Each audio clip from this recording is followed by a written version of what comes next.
Here I am, everybody. Good afternoon, everybody. Welcome back to the stream here. I certainly hope you guys are having a great day today. I know I'm doing pretty good myself. And welcome back to the stream, of course. It is Wednesday again. I didn't have a stream on Friday, so we're going to be back in Planet Coaster again today. I've already got the game loaded up, as you probably can hear, just a little bit at least. Let's go ahead and pop into the game here. There we are.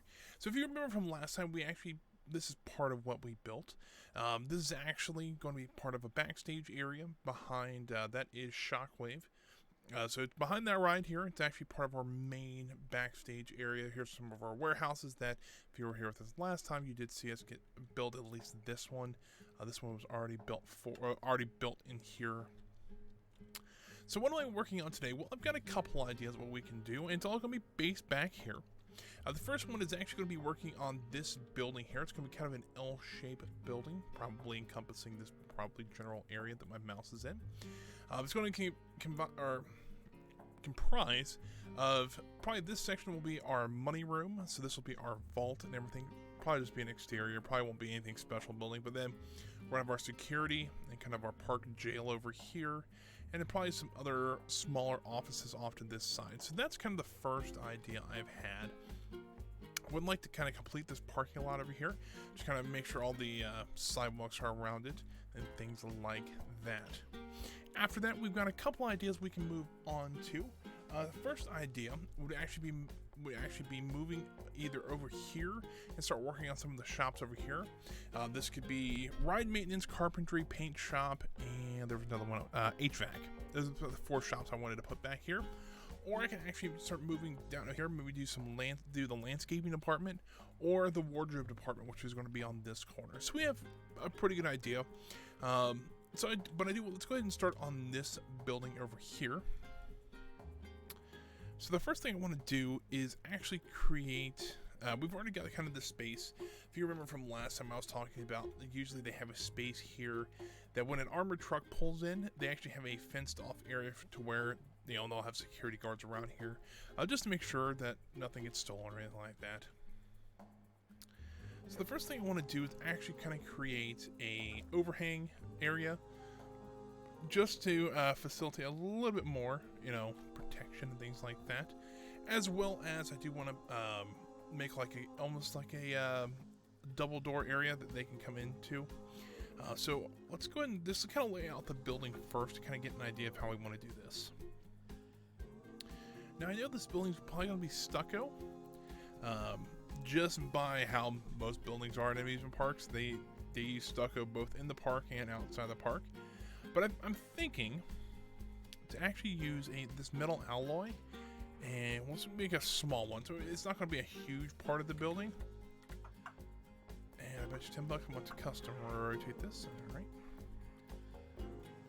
But essentially I want to use this as a trim at the very bottom of our building here. So something like that. And then on top of that is when I want to put my stucco. Now, I know some people know, some people don't, but stucco, especially in this game, is one of your best friends. Stucco is a very commonly used building material, especially in amusement parks. So it's a good thing to keep handy. But I think for this one, we're going to go with like not a full white, but maybe like a really light gray. Something like that. You gotta remember, these buildings are pretty plain. These aren't, no guests are going to see these buildings unless they're on Shockwave and just happen to look over at the building here, which is possible. I mean, there's certainly places in amusement parks. Disney's probably a lot harder, but there's a few still you could see that. Like for the monorail, stuff like that, you can kind of see different parts of the backstage area. Something like that and that. So there we go. And then I actually want to create a little bit of an indent first. Now I won't use this entire space here. I'm actually going to cut it down just a little bit. And we'll probably do it to about there. Stucco. I probably just could copy this, couldn't I? Looks like I can. There we go. And then that'll be our double doors. We can we'll put a roof just over this whole thing and put a little overhang awning type area here. So when the truck, when a armored truck can back in, it actually has a little bit of kind of security, kind of nice sight over here and over here, and then they can wheel in money or out money when they need to. We also probably need to put some sort of concrete pad. I'll put a temple piece there. Let's see here. Where is this one? This is probably the most useful of the temple pieces because it is the same width as a building piece, but it does, if you place it down, it does look like a piece of concrete or something like that. So it's very useful in that regards. And then if we just, game wants to lie on me today for some reason. I'm not sure why. I don't know if it's still stemming from those computer issues I've been having. It might be, but you know, who knows. So yeah, there is that. Let's go ahead and put the doors on because I kind of want to see how this looks first before I really do anything else. Okay, you go to all.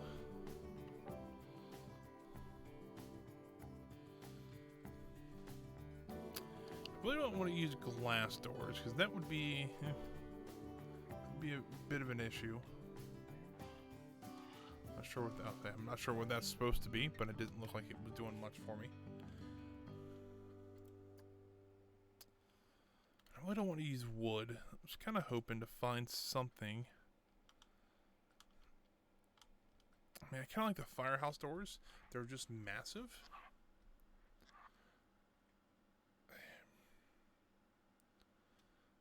Yeah, I don't think those will work. I think the elevator doors are the same way. I think they're just massive. Oh, those might work on the warehouse. That might be something we need to look into. Something like that might work though. So we can maybe lower it just a little bit.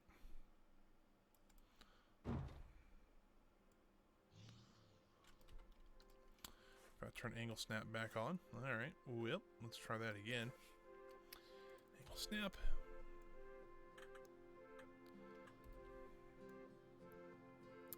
Slide that over to there. I think that'll work. It's not the most ideal thing in the world, but I think it'll still work. So now we want to create kind of our entrance for our security office. Now, when I say that we're going to have a jail here, it's not a real jail or anything like that. It's more of just a room that you could hold people until the local sheriff could show up or the local police department. It's like, I know I think I've told the story. Maybe I haven't told on the stream. I'll tell it again. I don't mind sharing a little bit. But Kings Island, the Kings Island jail, I have visited there once. Nothing of my own accord. What happened was every morning, also deals with money rooms, so this is actually quite fitting. I was working actually at a different store than I usually worked. It was very common for somebody to do that. If somebody was off or something like that, you could easily pick up somebody else's shift to help them out. So I did that one night. I wanted to work that weekend, but all the shifts at my location were full. And there was a Auntie Anne's pretzels. So if you ever worked at Auntie Anne's, there's a couple of those actually in the park. There was actually one just down the maybe 100 foot from where I usually work. And so I knew the managers there pretty well, and so I said, "Hey, I'll go over there and help them out." So I did for one night, and I get there. So I worked the shift. That was probably on a Friday. Saturday, I get to my location, and there's a police officer waiting there, and he takes me and my counterpart and takes us up to it takes us up to what was effectively known as the Kings Island Jail. It's pretty much just there are just rooms there that you can that they can interview people if they think they've committed a crime or something like that. They can hold them there. I've just noticed that these parts are not a part of this building. I'm going to fix that. So, they take us up there. They kind of separate us. They tell us to bring our money bags with us. And we had just gotten there, so we hadn't even touched our money bags.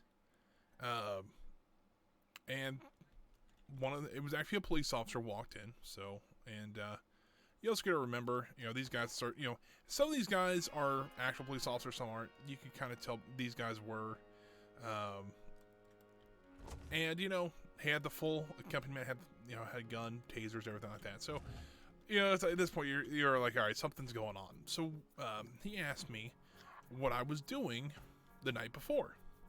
I told him I was working at 80 ounce, and I went through like a 5-minute explanation, and he just sitting there nodding and listening, and he goes, after about maybe 5 minutes, he goes, hold on 1 second. And he walks out to the hallway and asks one of his subordinates, he goes, why in the world is this guy here? He's not even a part of this. And he goes, all right, you're free to go. And so I had to go wait until the money bags get checked, and I had to walk those back through the park, which, if you ever carried money, not just dollar bills, but actually like coins and everything, you know how heavy that stuff is. And I was carrying about $1,000 worth of both bills and coins on me. It was not an easy task to walk across that park with that money. Because it probably weighed both of them probably 30 pounds, maybe 35 pounds. Which for some people it's like, oh, that's nothing. But, I was, not the strongest person in the world. And so I get back to the stand, and, we're, the other girl, there's a girl, my counterpart, was not back there yet. And so she got back maybe about 15 minutes later, and she's like, she went like, I was kind of curious what happened. And apparently what had happened is that, how it works, at least with our money room, and I think that's how I planned it in this one, is that each store is assigned bags every night. So if you ever seen like a cashier's bag, they're about this big. They're made out of, it's not leather, but it's some sort of like real tough material like that.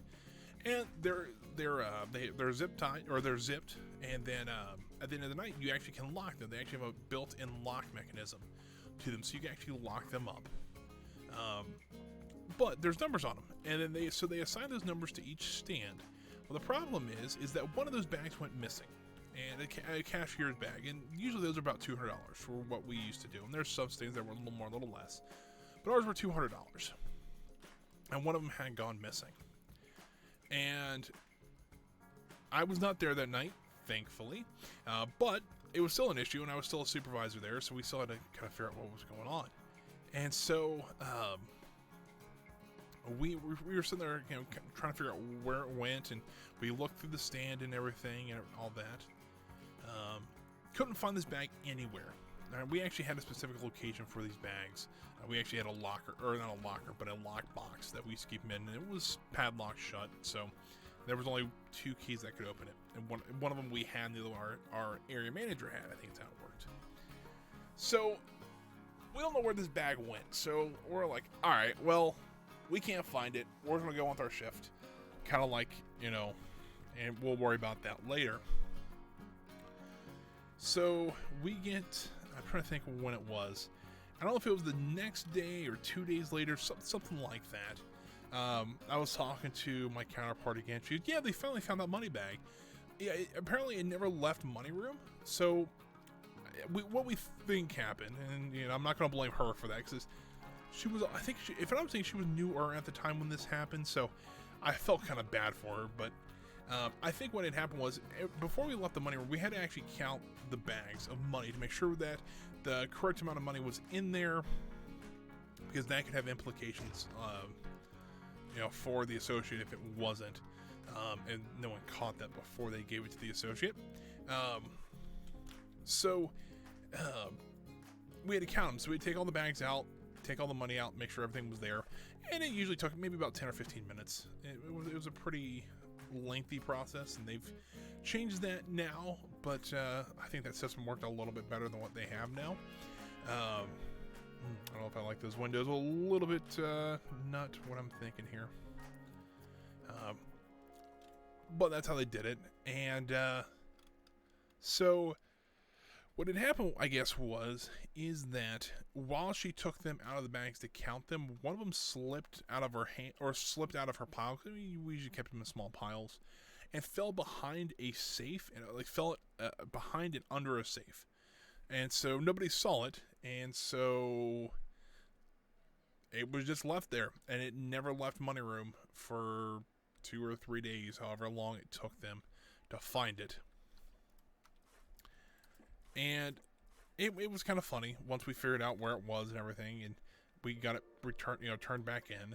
But yeah, sometimes it's small things like that. It's like, all right, how in the world, number one, how did the world that happen? But number two, that still kind of sucks for that person. So I got to visit the Kings Island jail for at least once. So that was interesting to say the least. But right now, what I'm trying to do, if you see me, I've been trying to struggle for the past like 10 minutes trying to figure out what I want to do. I've been trying to figure out what kind of windows to put in here, because I kind of want to make this a little bit more of a glass front so you can kind of see in a little bit. I'm not a huge fan of using these pieces. For some reason, they just don't look quite right. I don't know why, but to me, they don't look as they should. So I'm trying to find something else that would kind of work. And like something like that would be nice, but they're just way too big. Like, we could put two of those side by side, it would work, but I don't know about those. I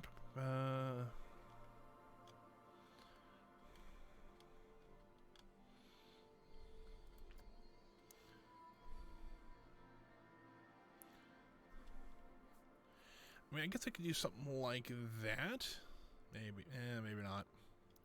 I'm trying to think, could I do something like this and stack the windows a little bit and make it look like the bottom part's a frame?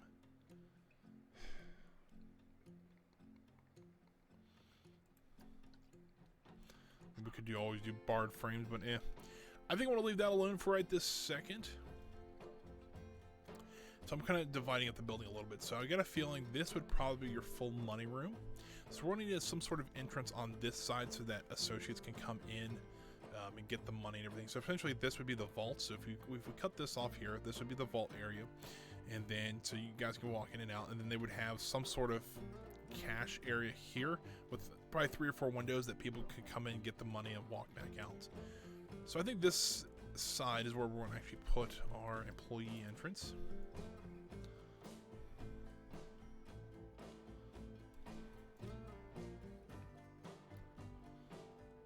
So we'll do a little sidewalk, nothing too crazy, along the back side here. And usually this money room would be rather busy. Now this is the main money room. I know, at least for where I worked at, they actually had 3 of them.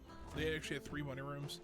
2 of them they would only use during really early in the morning and then really late at night. Or, well, I shouldn't say that.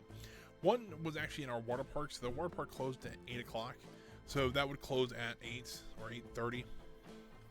Then we had another one that was on Coney Mall, if you guys are ever curious about that. That one was used just to pretty much do change in the middle of the day. So it only got used, I mean, it got used every once in a while. I used it a couple times.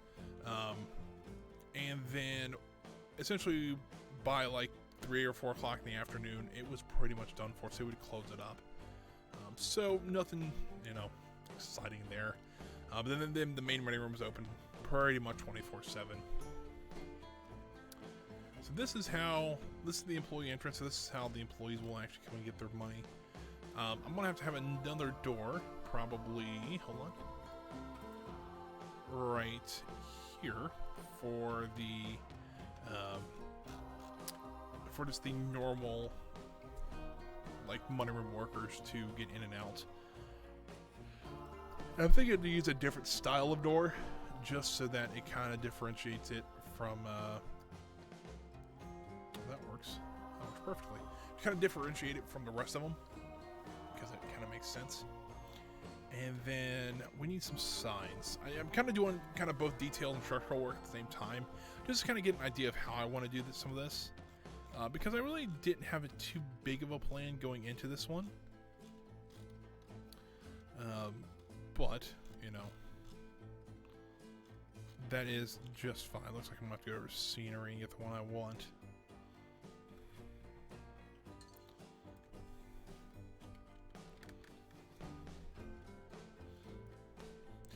Typed in scenery and scenery. How does that work? I need to type in sign. There we go. Some of you more frequent viewers notice I'm not drinking tea.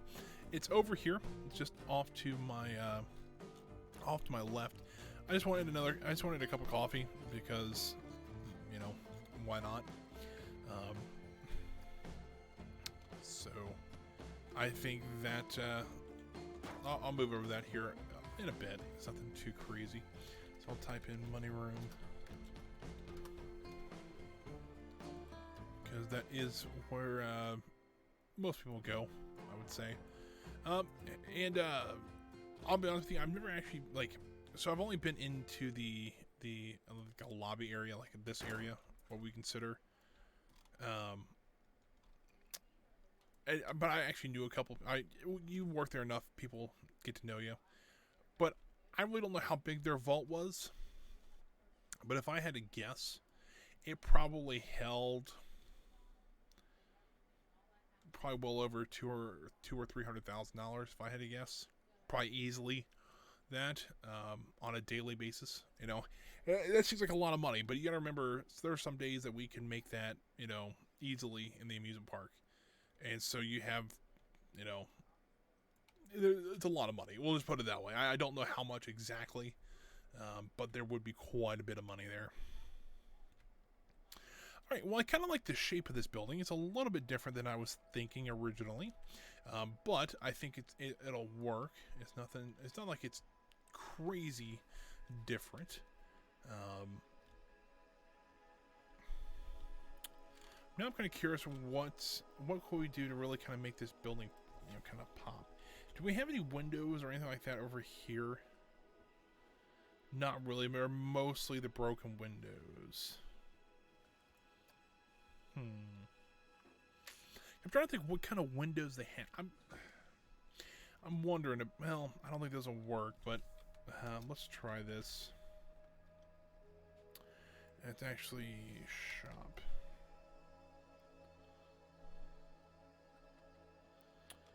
Looking for. Actually, might just be easier to type in stucco, to be honest with you.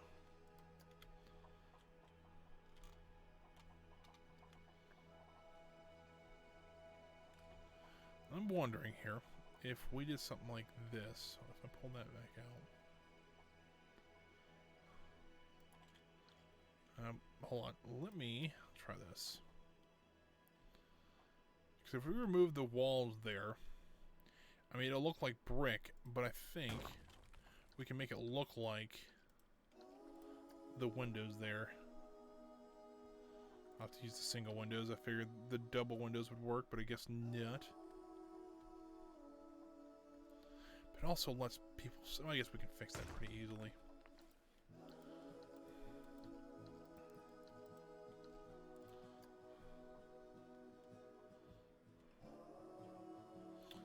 How wide would that be? It's not very wide at all. I was kind of hoping to use the double windows, but I'm thinking if we did something like this, and then we'll paint it in the kind of off-white we had them in. Don't know what this paints. Oh, that paints that. So if we do something like that, the brick won't be as noticeable, and I think that'll work. Yeah, I think I like that a little bit better. Because I actually did want those windows, and I think those kind of full-length windows, I think, work pretty well. I wish they had more windows like this in-game. Because the ones we had before are kind of the best example we have, and they're not great, to be honest with you. But we can black out these windows to make it look like they're not really, you know, there's nothing really back there behind this. So, let's do this, paint it black. Okay.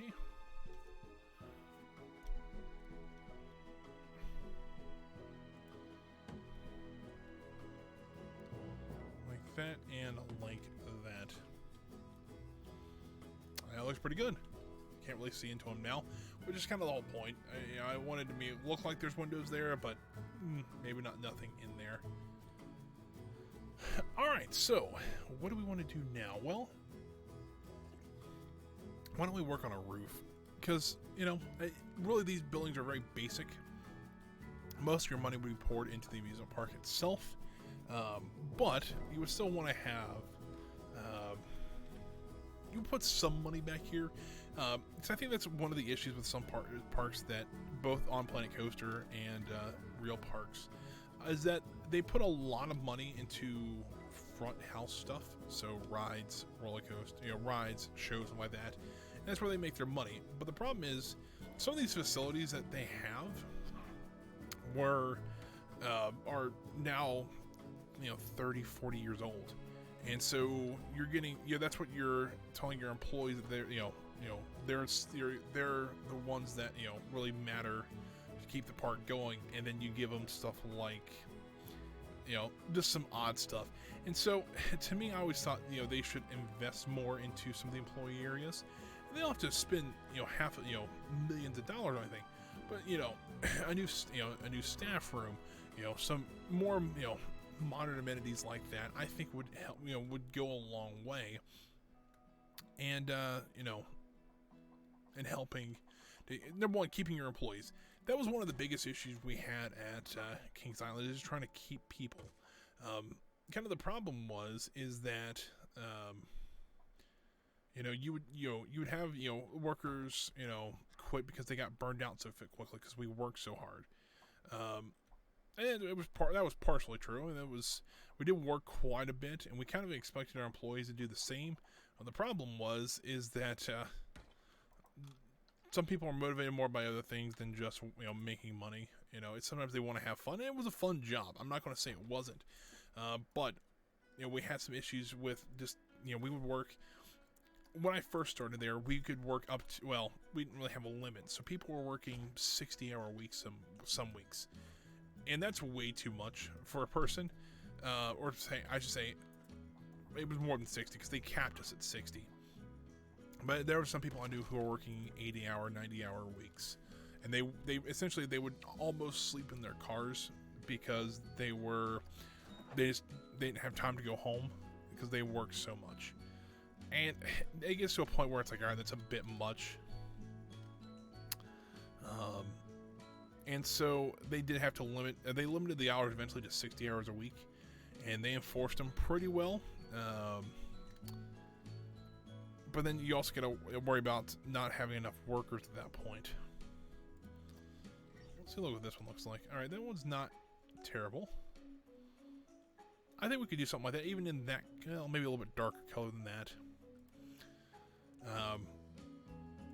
But yeah, I remember we used to, essentially, there would be a point where people were like, all right, you don't have to hire any more people. We have plenty of people.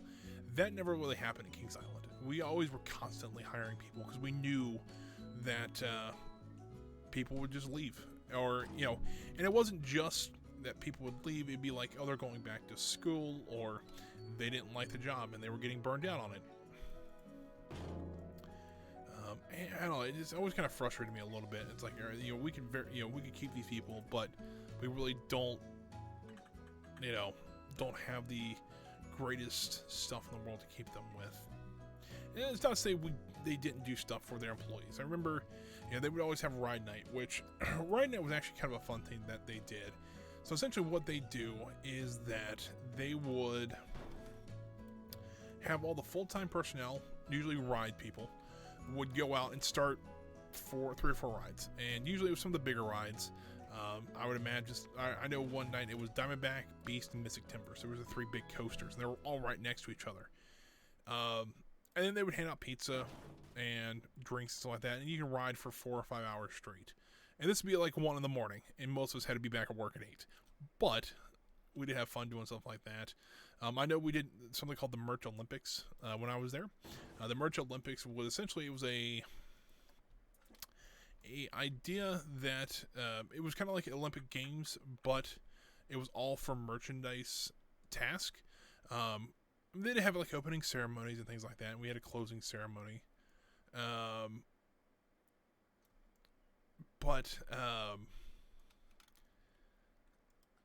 We had to decorate our office. Every store had an office. We had to decorate that once. We also, I think we actually had like the most upsales, the most, candy sold, the most t-shirts sold, stuff like that. And that was actually kind of a fun thing to do. We would bring stuff like that, you know, when we were trying to keep people, and sometimes that helped quite a bit. I know we used to, or I can't remember, there was one, it was a games night.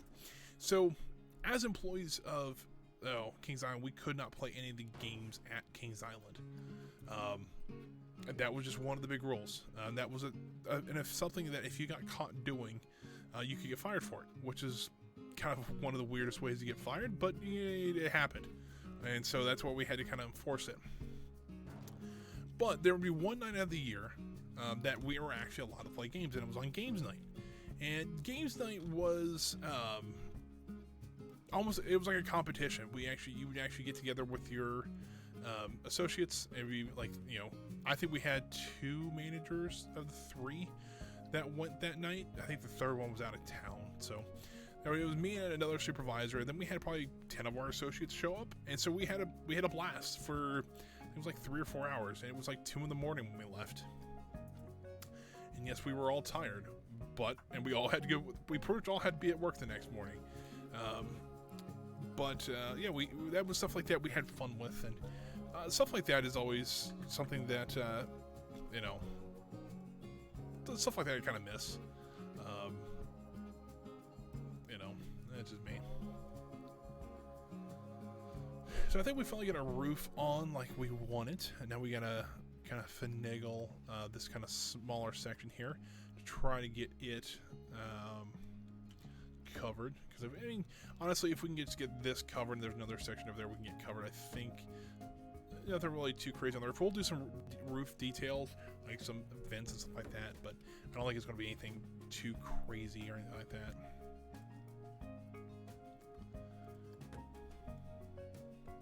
I think some of the other special events we always did. I know last time I spoke about some of the special events I worked, things like spirit songs and things like that. That was always fun. What else? Other special events.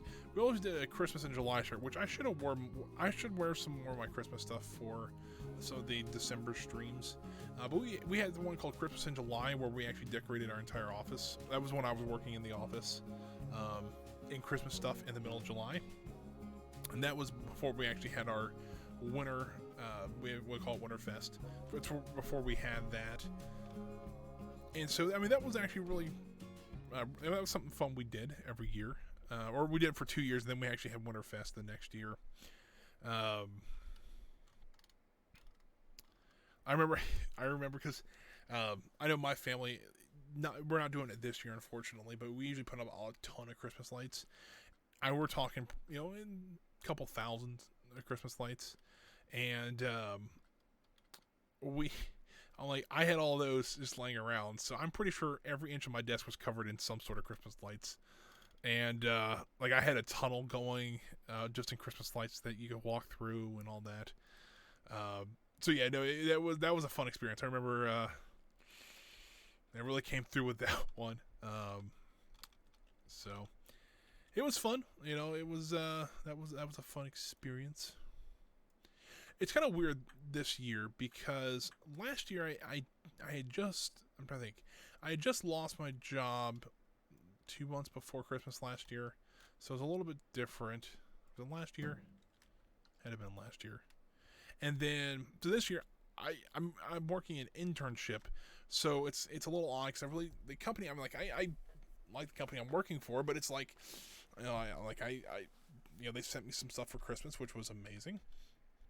But it's like you know, technically my internship's up in a week and a half now, and they kind of plan on keeping me a little bit longer than that. But you know, it's interesting to celebrate Christmas at a company where you probably know you're going to leave in probably a month or so, just because of how the internship goes.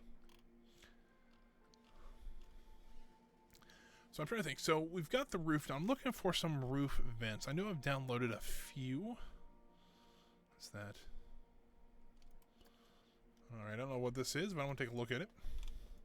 Oh, okay, I know what that is. Never mind. It's like, what is a party fridge? Like, we used to call those... What do we call... I mean, we call those coolers. I mean, that was kind of the big name for them.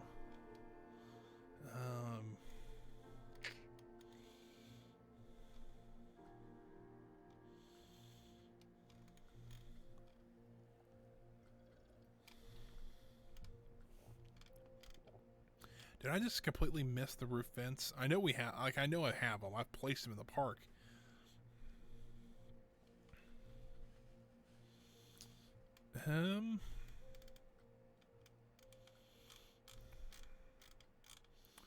I would look for them, but I don't think they're called roof vents, and that's why I think that's what's kind of iffy.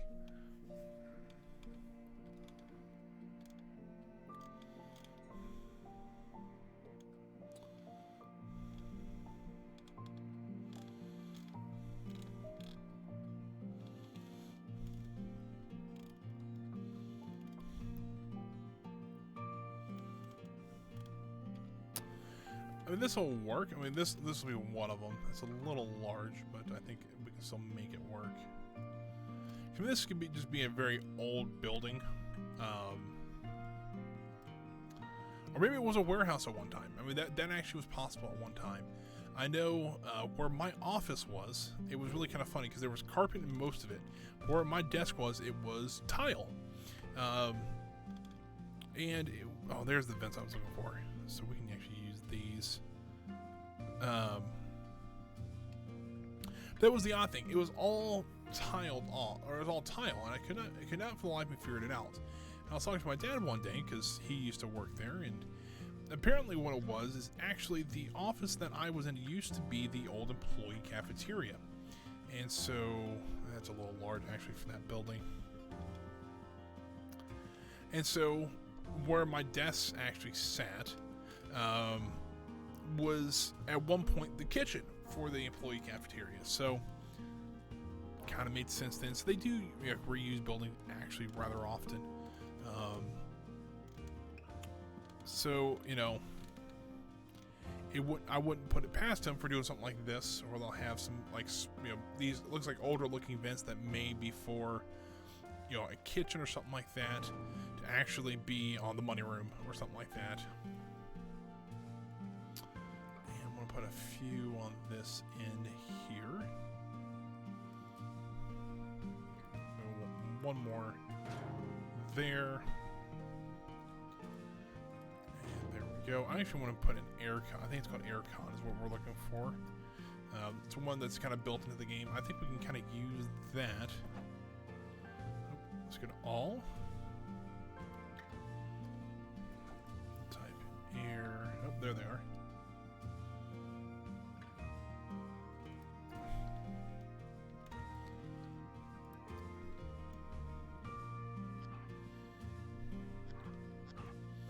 And if I can just kind of place them along here, kind of make it look like there's something a little more substantial below this one. This will actually be the money room. This is where probably the most people are working. I think something like that'll be just fine. Now, detail-wise, this building's kind of plain. We do need some windows on it. So let me look up some windows. Because a lot of these buildings, what they would have is they would have kind of inset windows, which we really can't do on Planet Coaster. It's a little bit odd how that works. But I was kind of wondering if I could actually use this storefronts to kind of make that effect. Let's see if we can do that. That's why I was kind of looking earlier for the stucco ones.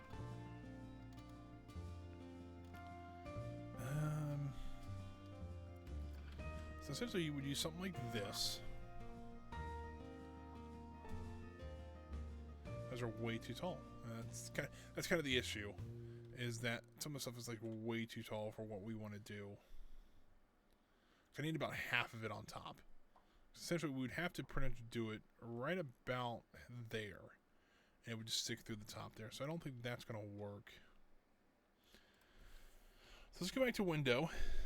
Let's see what we can get. Probably right here would not have a window because this would be the vault, so that probably wouldn't be the best idea. What do we got here? I mean, those just don't look right. I'm not sure about this building. It's a little plain to me, and I'm not sure why. I need to do that. And this, I can slide this over. And then we'll duplicate this one more time. Slide that up and over. A little more up. There we go. We need to move this one slightly over just to help cover that area. There we go. Maybe painting this black would help. I don't know. It's one of those odd things where I'm trying to make it look like an older building, and it kind of does look like an older building. But the problem is I have no idea what... I mean, I guess we have to put some trim. What happens if we put, like, some stone wall? Let's put this... There were some stone wall, like, pieces I had. Let's see what those look like. This stone cladding...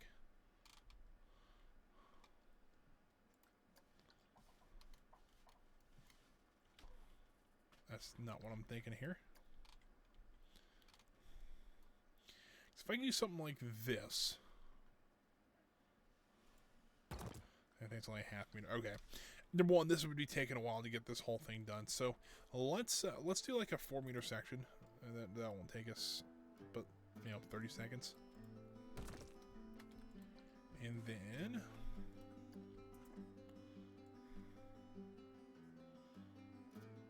put a window on top of here to see how those would look. Just to see if maybe we can get something that maybe looks a little bit better. Nope, that's not it.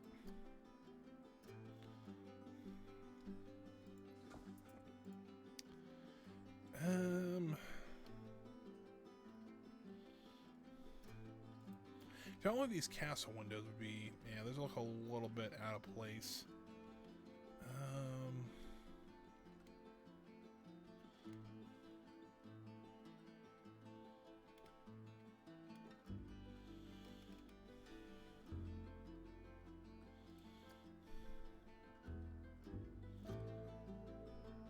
These are a little too fancy.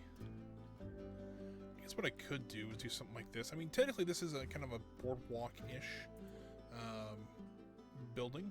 Or, it's by the boardwalk, so I guess you could use something like that. Those look a little large, though. I'm wondering if we can use these. Kind of as, put one on top of the other one. Let's see if we can do that. You gotta help me there. Come on. There we go. Slide that down to there.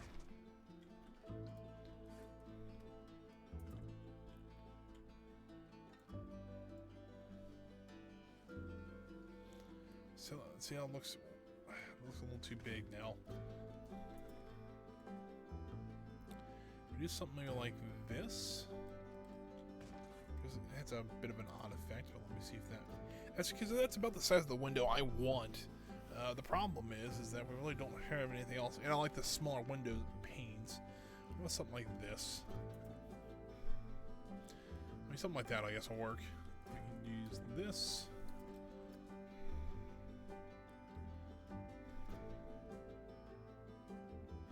Kind of line it up in the middle here. Let's also make the frame black. Go. Can we slide that into the building anymore? Not really.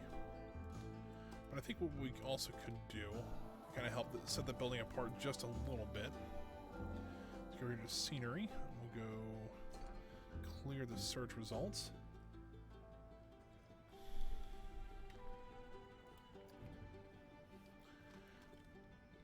What I'm thinking about doing is actually adding a little bit of trim to the very top of this the stone wall here. Something like that. Just have it just barely poking out on the side here.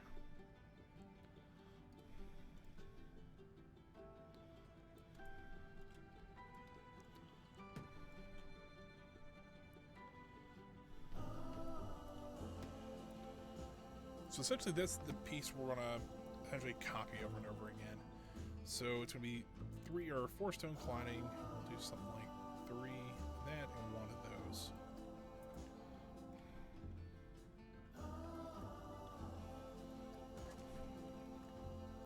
It's not bad. Let's see. Let's complete it on this wall and see how it looks. Let's get rid of that That's not what I wanted to do. That wall, and that wall, and that wall right there. So really 17 pieces is kind of the other question. Don't see any more walls that we've highlighted. But some, oh, because we've actually highlighted this wall back here and here. There we go.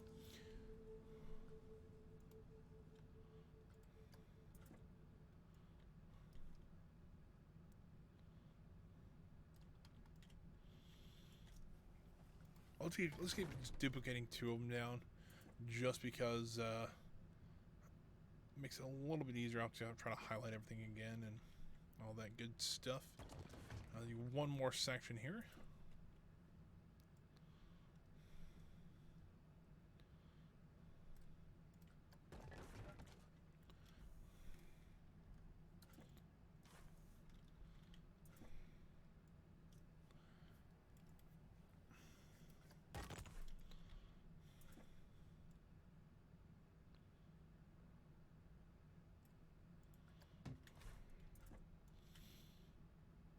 That's not terrible. It does look like an older building with kind of how it looks. And to be fair, this is, you know, I imagine this area is probably a mix of old and new buildings, just because of how, you know, when, like the old management, this might have been the original administrator's office. Come to think about it, probably was. And, you know, it had been nice looking for the time, but then when they built this new administrative office, which is not the best looking building in the world that I have back here, they decided they were going to, you know, they can still use this building, but they just, you know, they didn't need it for its original purpose. And so they turned it into a money room. That kind of makes sense to me. And I kind of like how this looks, because it doesn't look like it was renovated to be kind of more administrative or more offices for security and things like that. So it kind of makes sense to me that we could do something like this. Alright, so let's take this. We'll move it.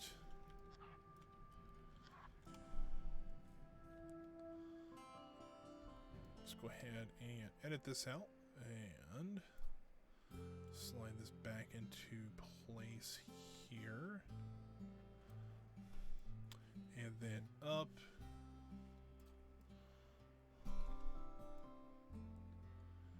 Like, come on, there. So there's that wall done. It does need a little bit of work down here.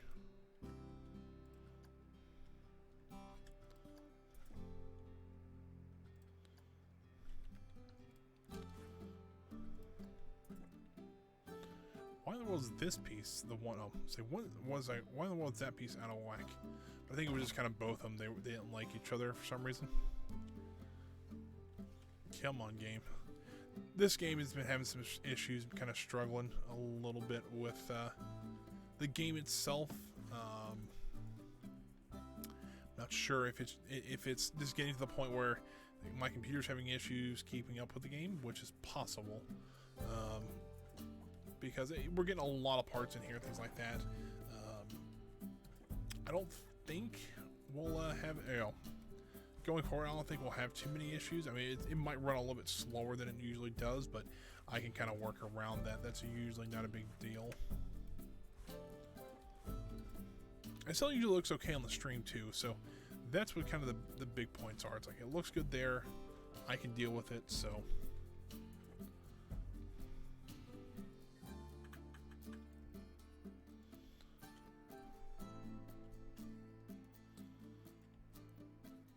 Slide this over to here, something like that. I know we spent quite a bit of time already just working on this building. And it's very possible we don't get anything else done. If we just get this building done, maybe start working on the shops, I'm okay with that.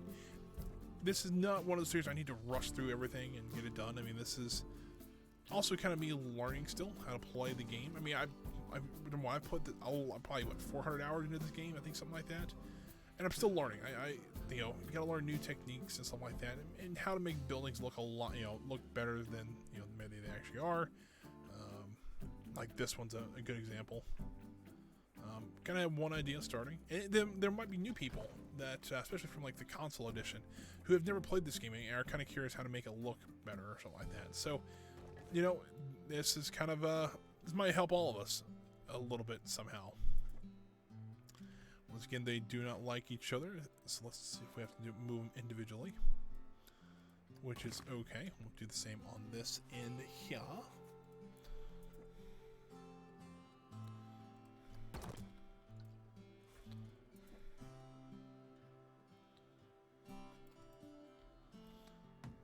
There we go, there's that. We might be able to get away with just using these three here. There we go. Now, if you look here, this looks a lot better than it does like just the plain sides over there. I think we made the right call on this. Actually use these two to actually kind of just duplicate all this and rotate it.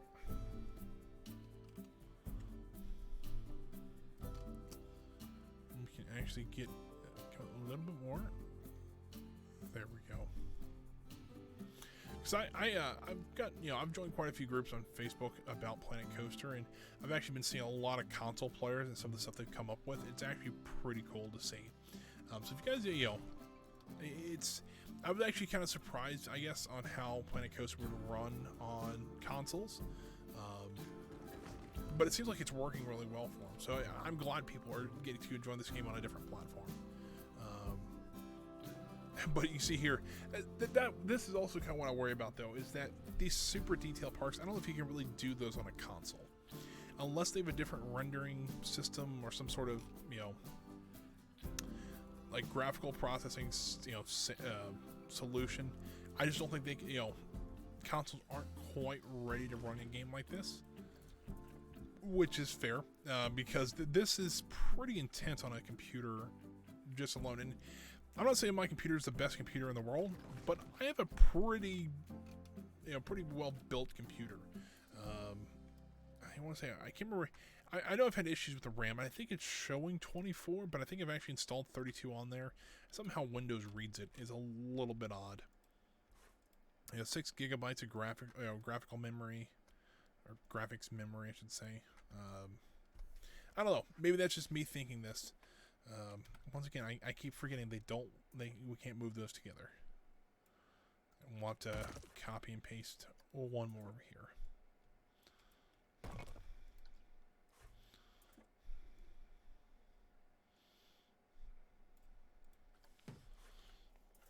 There we go. So I think we just need the back side here. Now this side's going to be a little bit different because we do have quite a few. We have a couple doors we have to work around. Number one, I kind of broke my own rule and said I wouldn't put windows on this side. And I did. But I still think the cladding works. I think I'm even going to leave that side blank. I think that whole room would be safe, essentially. And so we can go ahead and now actually copy this. We'll actually work our way down from this end because we're already down here.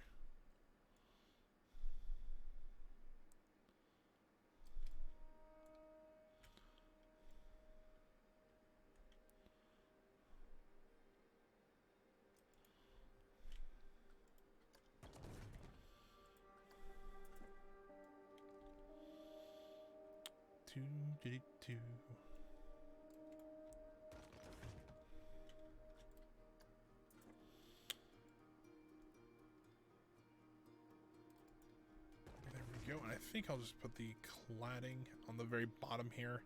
I don't think we'll need quite a full width. I think we're going to go 3. That works. Probably 2 of those. Probably work out good here.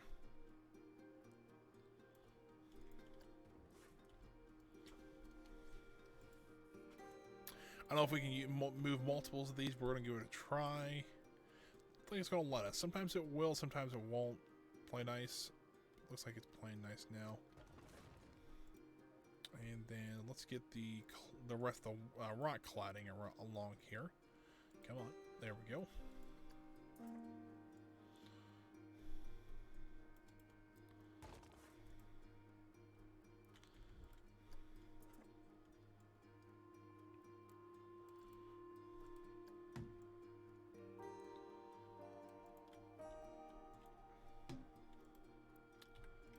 Come on, game. It's even starting to slow down a little bit. I'm worried that that we're not gonna be able to finish this park like I want to before the game becomes almost unplayable. That's what I'm worried about, and I don't know. I know it's going to hit eventually. Like there's even points where it's like, yeah, you gotta call this done because you just can't do much of anything with it anymore. And it'll be kind of sad because I like playing this. I like streaming this game to you guys. I think it's actually been the best kind of series we've done so far. And I wouldn't know what else to. I mean, I would probably go. You know, there's other games I want to play on here that we can always go out and play. And then if it ever comes back, we want to come back here, we can. But I think that looks a lot better than what we had before. It just kind of gives that building a little bit more, like it actually looks like an actual building now instead of just kind of the lines along there. You know what? I don't like that window. I'm gonna delete it. There we go. I think I've added a few too many windows. So let's go ahead and remove kind of the. Well, maybe not. I kind of like. Maybe those are a little bit larger rooms there, so they don't need as many windows.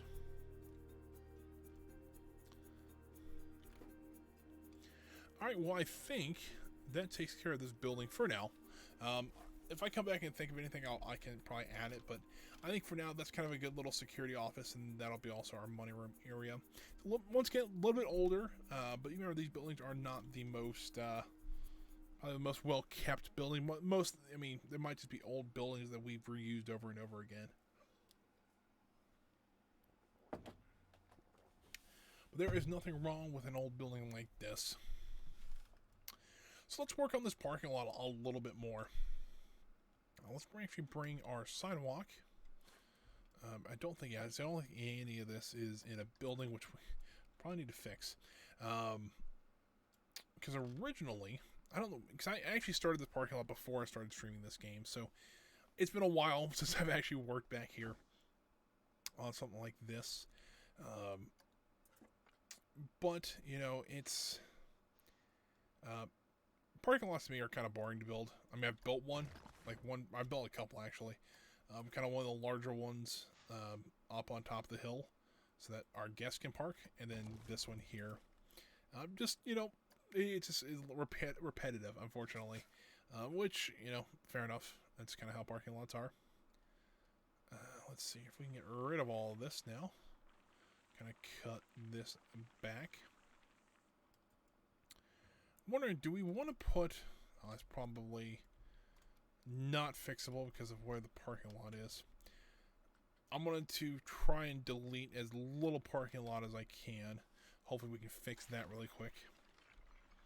Select the grid, select it probably from there, and delete probably these 3 sections there. So back to the terrain.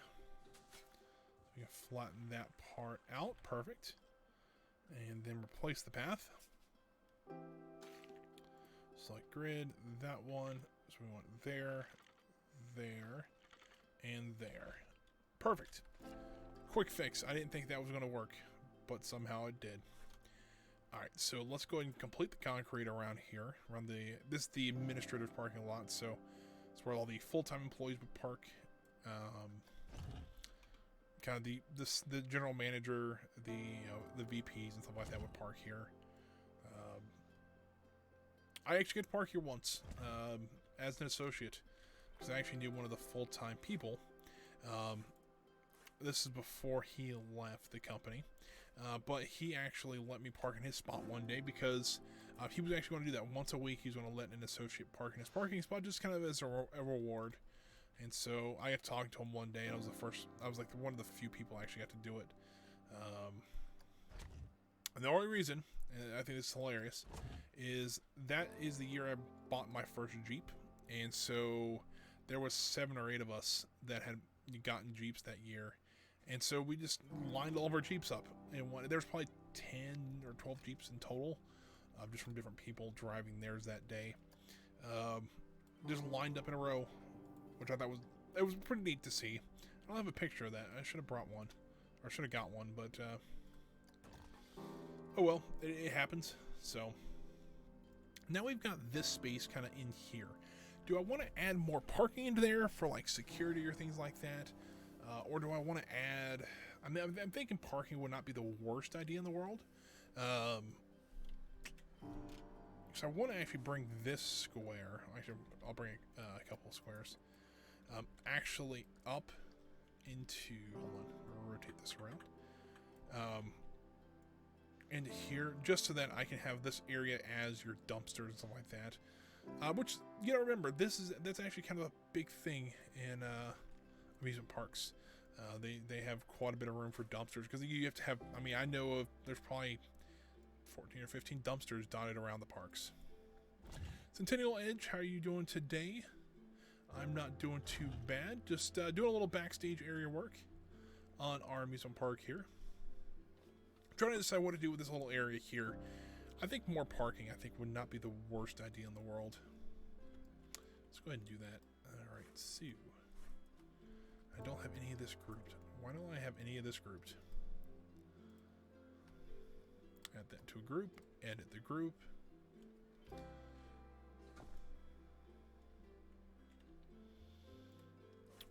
Alright, so now we can take this, we can take all these lines here and move them to a new parking area.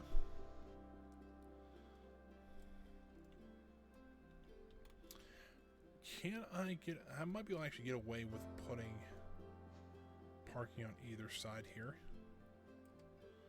I'll do something like that and then or not get rid of, but not duplicate the middle ones there. I might. Hey, look at that. That actually works pretty well. And then we'll do probably one more section of parking, just up here.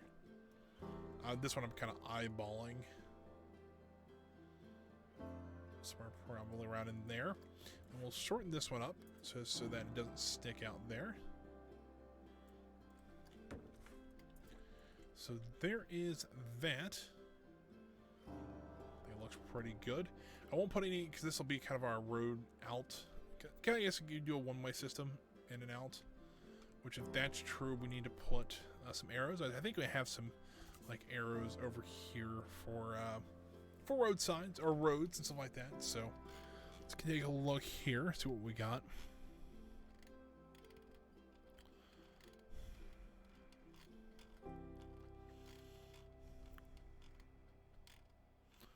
Now I won't be able to find them now, which I know I have a pretty big section of them, so hopefully they'll be a little bit easier to find.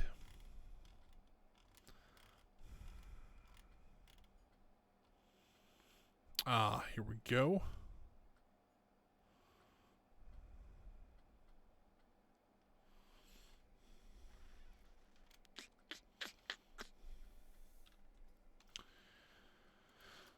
Well, I don't have any arrows, which I'm surprised I don't.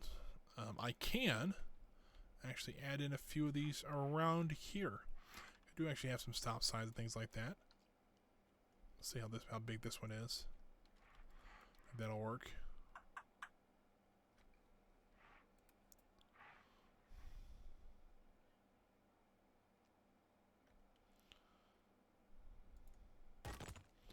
There we go. And then we need one over here.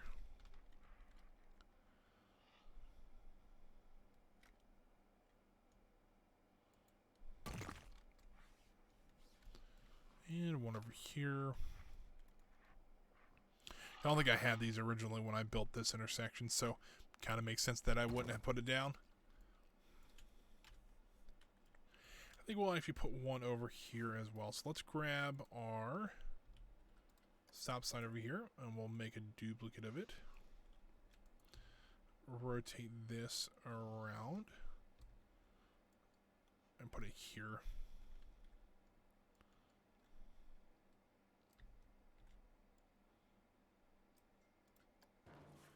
And then we just need to put a stop here.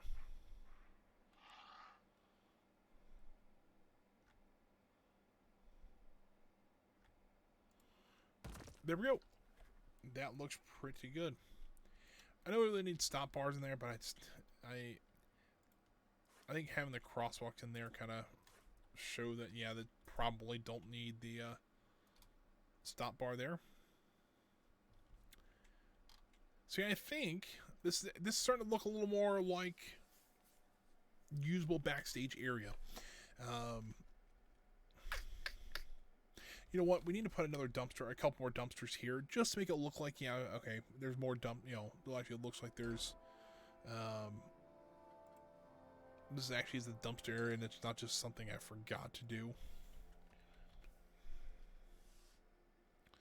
There we go. Now this one, I'm going to set, this is just a smaller dumpster, you know, kind of makes some sense. Stationary, please.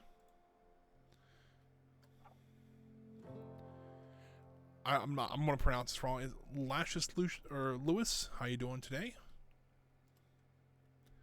Come on, game. There it is. It's auto-saving. I knew it was. I just wanted to, let's kind of, so essentially what this would be, I don't know, you know, from what, you know, from what I know, they actually have these, you know, every other night or so, like when I used to work for Cedar Fair, they actually had dumpsters like this that they would just leave out, and you would just see a Rumpke truck. Rumpke's a local trash company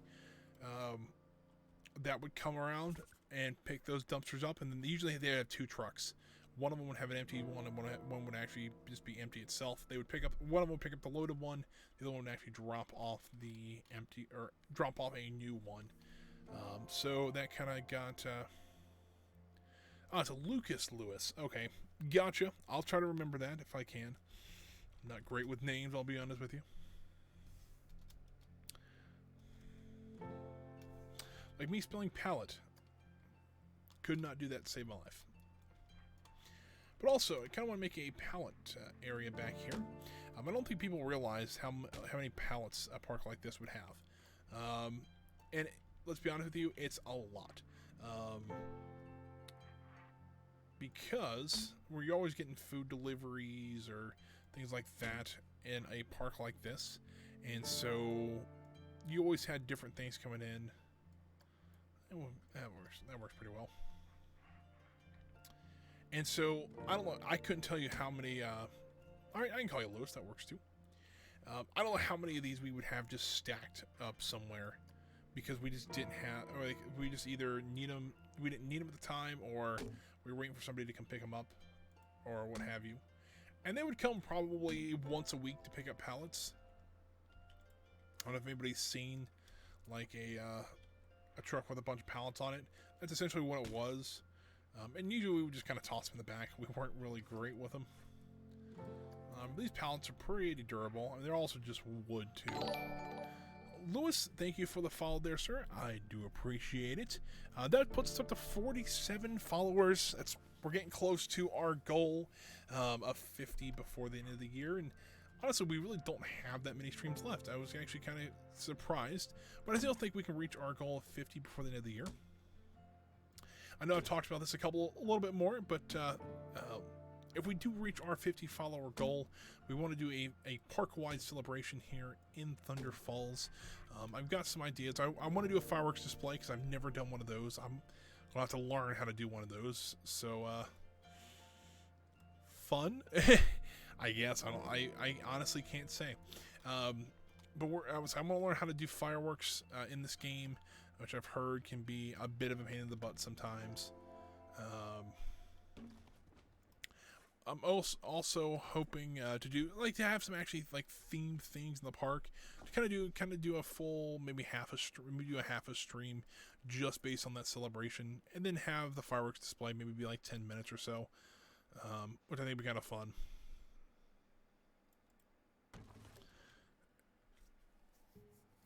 But we still got to reach. We need 3 more essentially before the end of the year, and I do stream 2 times a week, so we just started December, so technically it would be what, 4 streams, but one of them was Christmas, or 2 of them was Christmas and New Year's, I believe, which technically New Year's would be next year, so I don't know if I'd really count that, but I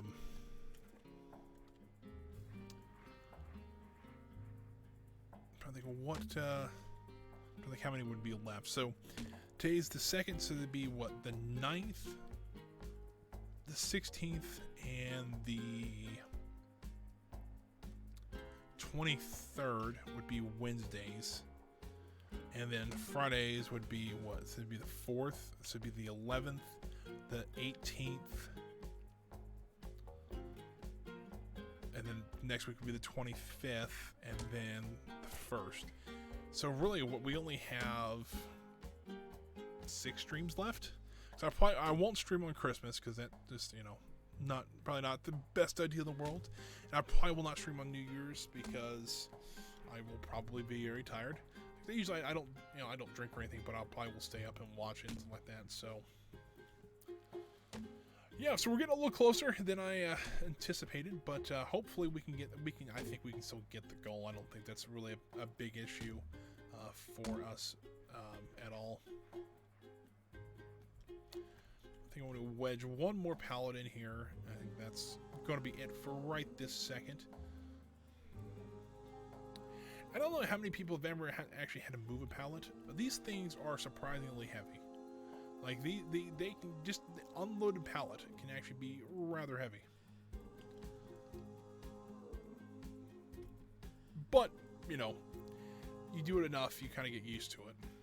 I also think they're just kind of awkward to lift too, and so I think that's why. But I think that looks pretty good. It kind of makes it, it's not trashy, but it looks like, yeah, this is kind of where we're just going to throw everything that we don't want to use. We're going to put it over here. And that's actually kind of what the backstage area of King's Island kind of looked like. There's some parts that were a little bit nicer than this and stuff like that. So, but what I do want to do, just to add a little bit more detail to this area, especially where they would put the dumpsters down. I do have these, I think they're called dirt stain decals. I think these would look really good, like right in here. Just to make it look like they kind of drugged the, oh, hold on, are these not going to work?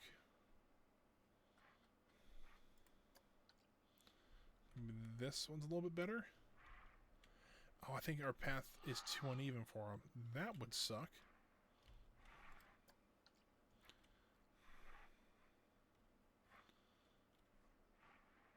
But it would actually look really good, like on the side here. Like, what if I put it on the side of a warehouse? Or something like this. It's like, why is that building missing a window? But it's not. That looks really good. We need to use these, stuff like this more. I'm wondering, though, what would happen if we put it like along like the edge of that? I mean, it doesn't look too bad. I think if you had something like a haunted house or something like that, that'd be kind of neat. Or for our shop buildings that we're going to be building here, I think those might work pretty good. But I think for now we can call this little section done. It actually, I think it looks pretty good. It kind of gives a little more purpose to this area, and actually makes it look a little bit more like it means something. Grab a little drink of tea here real quick. I need to shake it up just a tiny bit. And I do realize we don't have any don't die fencing along the backs there of Shockwave, which we probably need to get some in there. Just because probably don't want employees walking in there. And knowing, I mean, just from experience, an employee or a couple employees would have tried to walk back there at one point. Especially since the proximity to the actual path itself.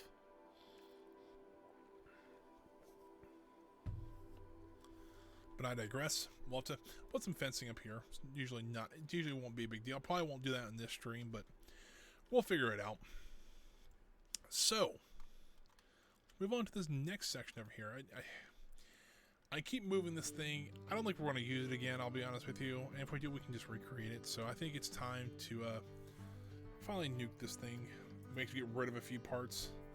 There we go. So, this is kind of the back shop building I wanted to build back here. Now, what would this be in an actual amusement park? Well, this is actually pretty realistic in what I'm trying to do. So they would actually have multiple shops for different things. You'd have your ride maintenance, you'd have your vehicle maintenance, you'd have a gas station of sorts back here. And that would just be to fuel your own vehicles up to make sure they're, always have fuel in them. You'd also have, this is probably where we're going to put our junk pile. I know I've talked about this just briefly before, but I think that'll work. So essentially this side's going to be our little junk pile. I say that kind of loosely. Essentially what we're going to build. So along this back wall here, it's going to be our shop. So we're going to have 4 shops back here. We're going to have a ride maintenance building. We're going to have our automotive repair shop. We're going to have HVAC, which is heating, ventilation, air conditioning, or it might be air conditioning, AC. I could be wrong about that. So if there's any HVAC people out there, let me know. I used to know those guys pretty well when I was working. There was another building where carpentry. We're gonna put our carpentry shop back here. So those are gonna be our 4 shops back here that are actually, they all have different roles. They're all kind of self-explanatory. We also might put in a bigger ice machine in here. We actually have one at Kings Island that we could drive into. That was kind of neat. Like you could drive under it and dump a bunch of ice into like the back of a truck or something like that. We did that quite often. So I think that's essentially what this back section is going to be. But over here, Kings Island actually has a couple of these. So where they are either, they're just pretty much just small fields that they hold old stuff in, that they might use again. I know they kept a couple of the parking lot trams back there, old signs, coaster parts, seats, tables, just older stuff that they may use for something else. They may not use it for their intended purposes, but it might be used for something else. They really just don't want to throw away. They're going to keep it for some reason.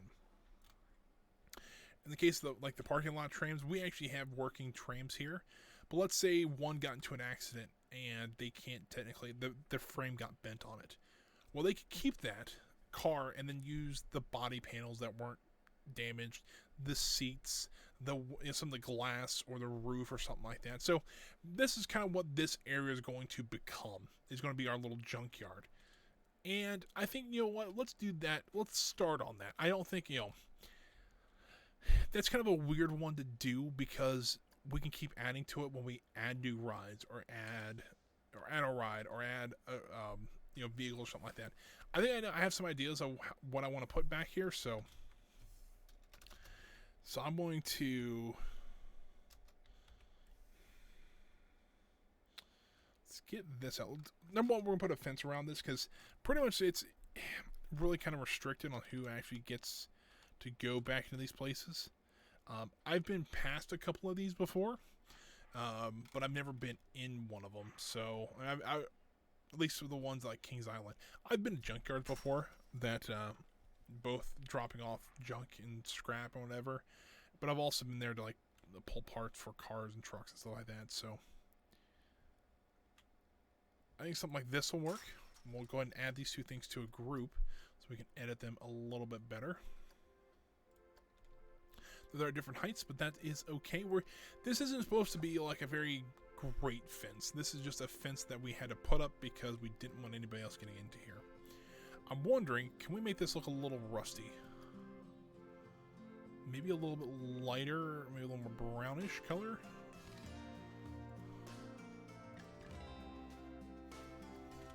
It's not bad. Kind of wish there was a little bit better. I wonder, hold on, can we do this? Can we use the dirt things on the fence here to make it look like it's an old fence? I don't know. We're going to give it a try, though.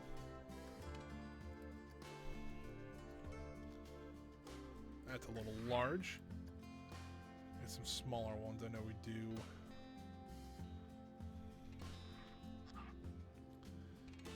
That's not terrible. Let's see if we can use something a little smaller.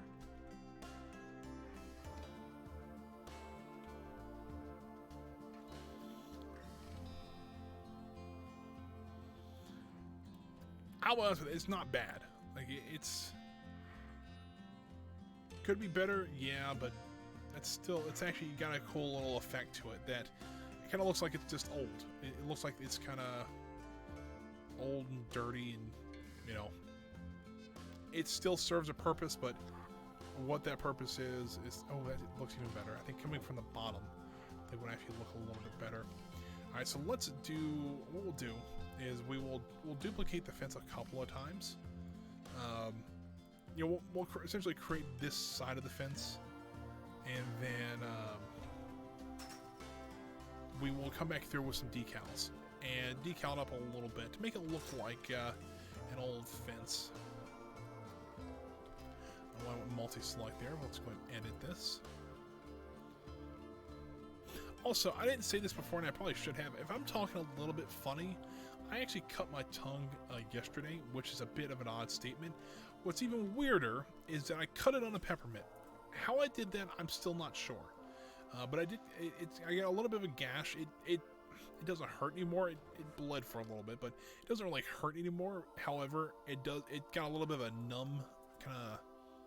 Yeah, maybe if you ever burnt your tongue or something, it's kind of that feeling.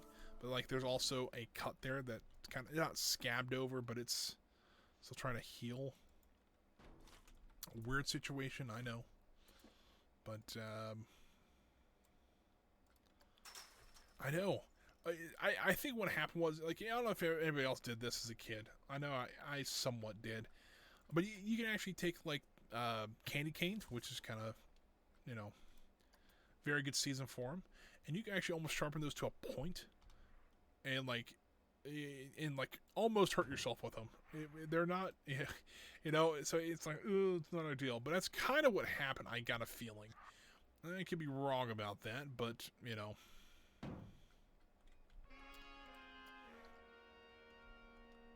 But, you know, I think that was hilarious. Like, oh, that sucks. Sucked for about 10 minutes when it was still bleeding. But after that, it wasn't, you know, I was okay. It just, if I talk a little bit funny, that's probably why. Or if I mispronounce something horribly. I mean, I mispronounce stuff quite a bit in these videos, or in these streams. However, if it's worse today, that's probably why.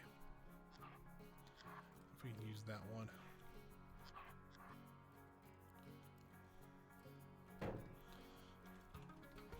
Alright, that actually looks kind of neat. How it looks, you know. It does look like an old dirty fence, and I quite like it. This is actually turning out better than I expected. I might just spend the rest of the stream on this. I mean, forget the shops, let's just make an old dirty fence. Which is a weird statement to think about, but move this one in just a tiny bit.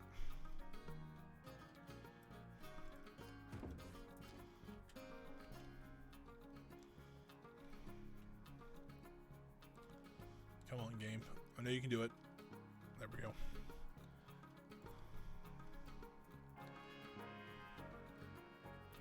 Come on. Sometimes the auto-saving, once again, it's a love-hate thing. It's a great idea. You know, it's saved my butt a couple times, but at the same time, it just completely just drops the game to like hardly any frames. And it's like, ugh.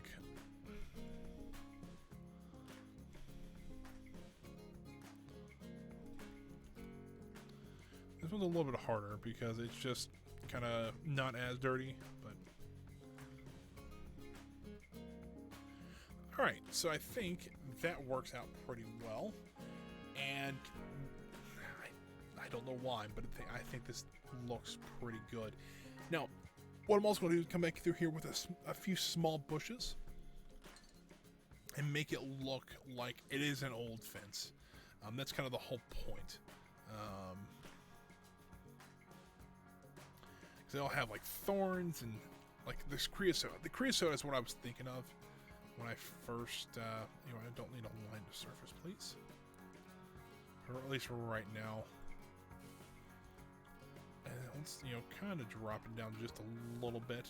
I'm just going to sparingly use these because they work really well.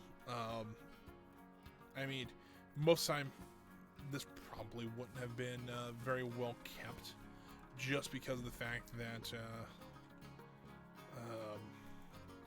it's a junkyard essentially, so I'm sure there's probably bushes and, you know, trash and things like that laying around here.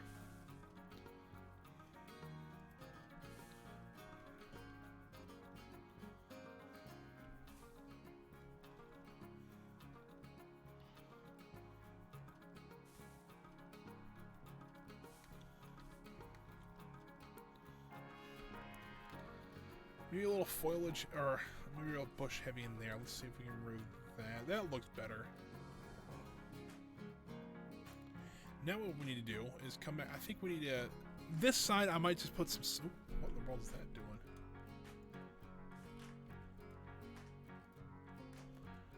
Is it really that big that it's...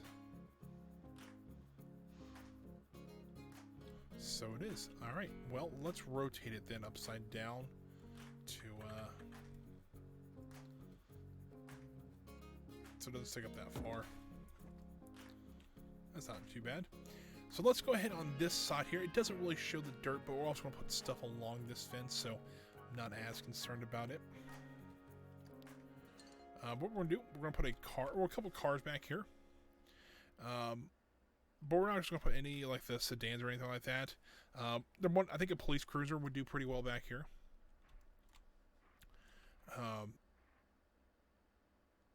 That we've taken all the parts off of. Maybe this one was crashed at some point. I think the low right, because a lot of things, something like this, I know like at King's Island we actually had a bunch of, like we had 3 of these cars, the very similar style, like the 1950s cars. We actually had a diner at one point. That's what it was called Jukebox Diner. And actually, most Cedar Fair parks has something similar to that. They had, and they could just pull this. They had these cars out in front of them, kind of make it look like 1950s Americana kind of thing. But they decided to remove them one year, and they put them into a storage lot like this. And then they pulled them out. They used one for our amusement or our water park. They actually had. They had a couple of those sitting back. One was called Beach Patrol. One they painted up to make it look like a squad car, like from the 50s and or 60s, whatever. And so they kept. It's like there is reasons they keep these cars around. Let's actually turn this one kind of nose in.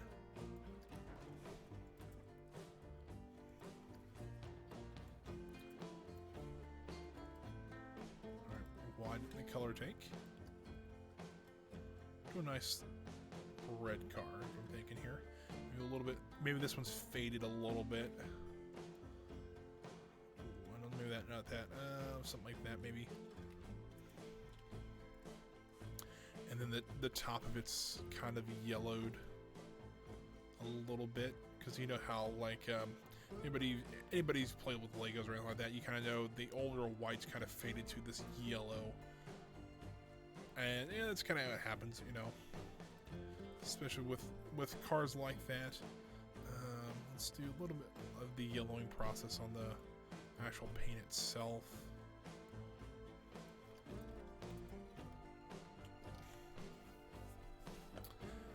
You know, it's weird. I've never understood why.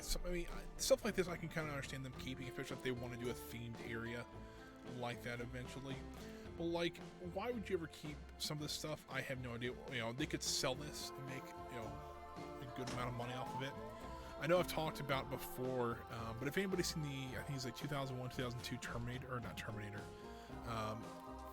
Tomb Raider movie. I know I've talked about trying to buy that truck from the movie, the Land Rover Defender. It's actually at Kings Island. They use it for landscaping. Why they would keep a truck like that back there, I have no idea, but they do. And for some reason, I've seen it, since I've asked about it, I've seen it quite a few times. I think it's kind of funny that they keep something like that and they use it for landscaping.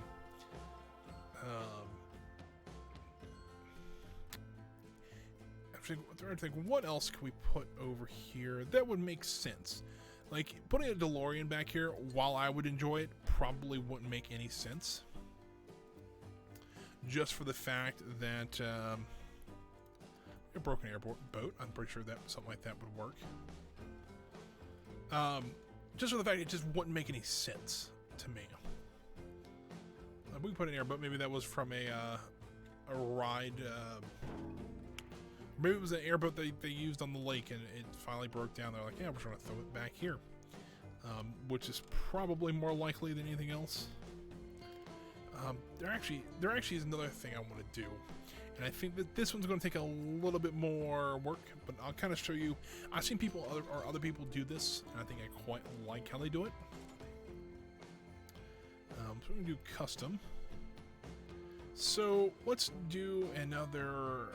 We'll do an arrow looper, which is called what?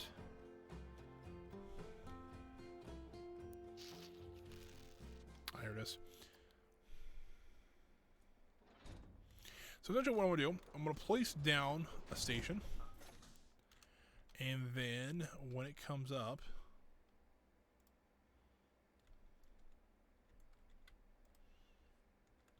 won't let me edit the coaster. Oh, there it goes. Add track onto here. Just want to add a straight track, and we'll make it 14 meters long. There we go. So I want to go back to here, and then delete. Delete. There we go. So now we just have this track section here. I want to go ahead and take off the track supports. I will actually build another one because I realize I kind of messed this one up just a tiny bit. So this one, go ahead and delete it. And so now I just have this section of track here. I do want to go over first to Shockwave. And I want to get the blue from the track. So this one, let's go ahead and click that, hit OK. And then I can go over here and paint this. Track color, do that in the blue. Blue. I think it's all blue, isn't it? I think it is. At least the track, no, it's not, is it? Or hold on. I'll have to go look now, because I don't remember what the Shockwave is, like what the track color is. It's pretty much all blue, isn't it? Yeah. Some of it's a little bit lighter blue, so we'll take that, and then the last part was orange. I have no idea why, but we'll do that.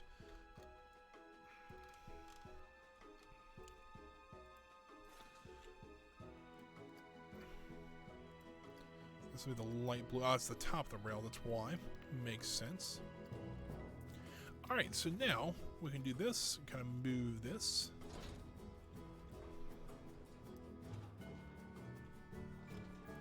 Rotate and sink it a little bit into the ground here. And so now we just have a piece of roller coaster tracks in the back, one of our back lots. Kind of neat. But also, since technically the supports we used are Theme Maker's Toolkits, we can actually add them back here as well.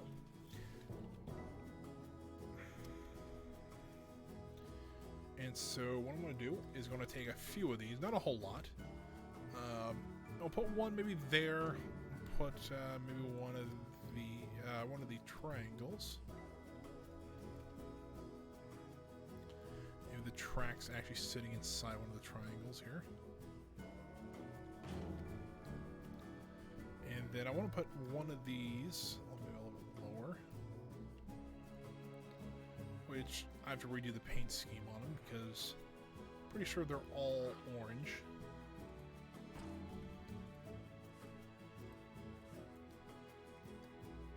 Boop. And second one, come on. Second one done. That's what it's essentially. It's what this is. If you actually look at each amusement park's got one, or each theme park has one. If I could find, hold on. You know what? Let's take a little bit of a field trip. I'm going to bring up Google here. I'll even walk you through. I'll even show you kind of how big some of these places can get. I know a little bit different. You know, kind of give you an idea of how. I'll look up Kings Island because I know where Kings Islands are at. So let me bring up the map here. And I'll just switch screens. Just give me one moment here.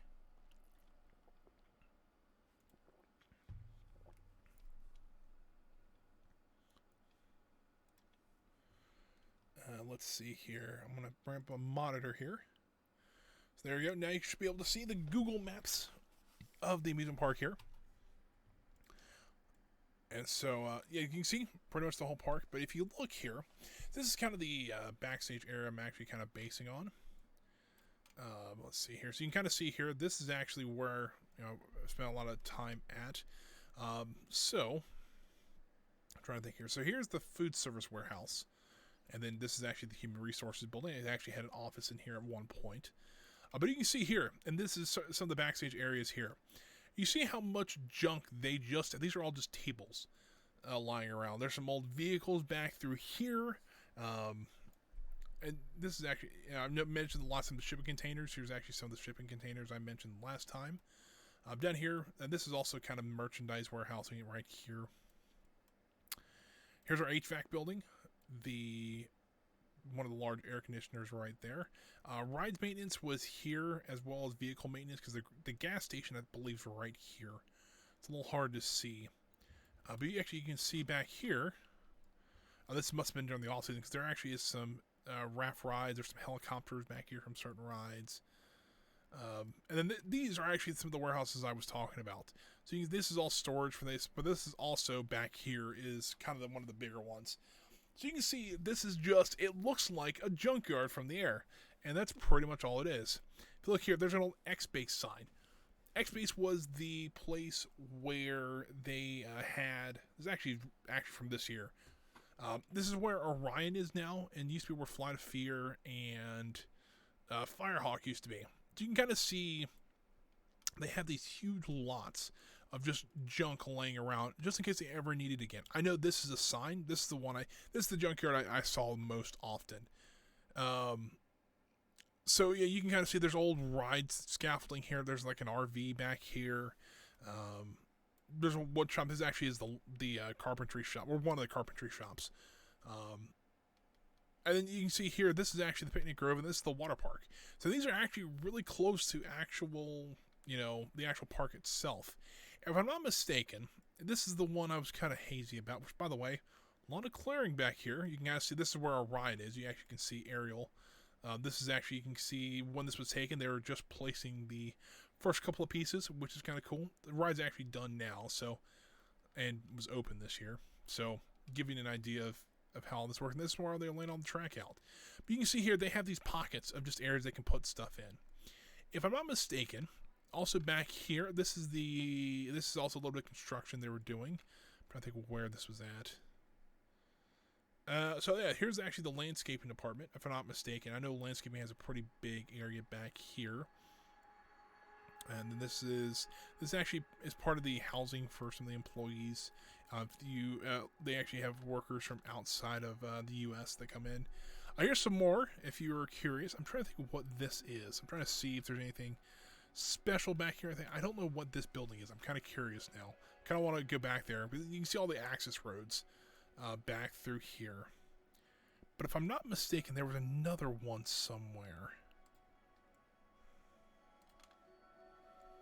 And I don't remember exactly. I know... So this is all where Orion is. And so this is another lumber area. I know they used to keep quite a bit of stuff back here as well. Because there is actually where Flight of Fear is. So this is Flight of Fear. They might have taken it out now because of the fact that they were putting Orion in. We actually didn't realize that there's actually really is not much room left. I actually thought they had more land over here. This is just me looking at this.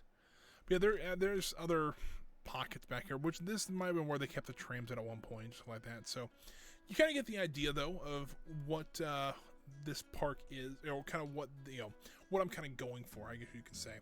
So let's pop back into Planet Coaster really quick. Turn that back off there.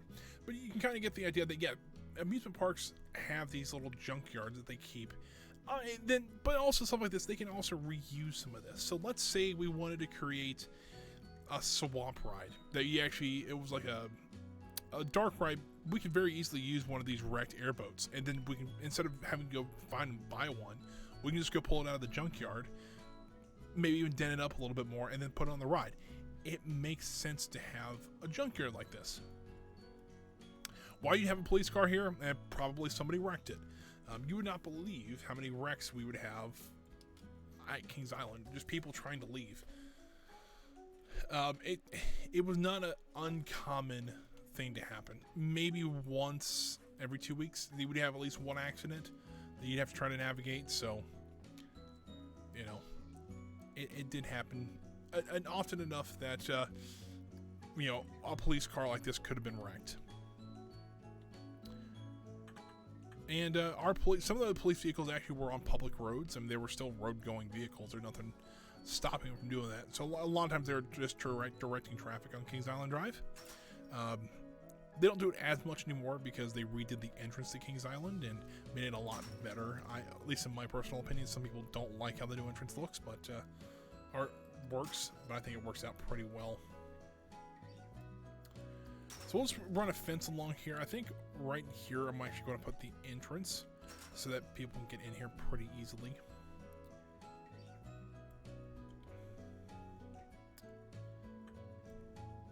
And I know it must have been in 2019. I think it had to have been. I could be wrong about that. But I actually went on what they call the Yuletide Carol Tour at Walt Disney World, and I actually saw one of Disney's junkyards, or kind of storage lots, what have you.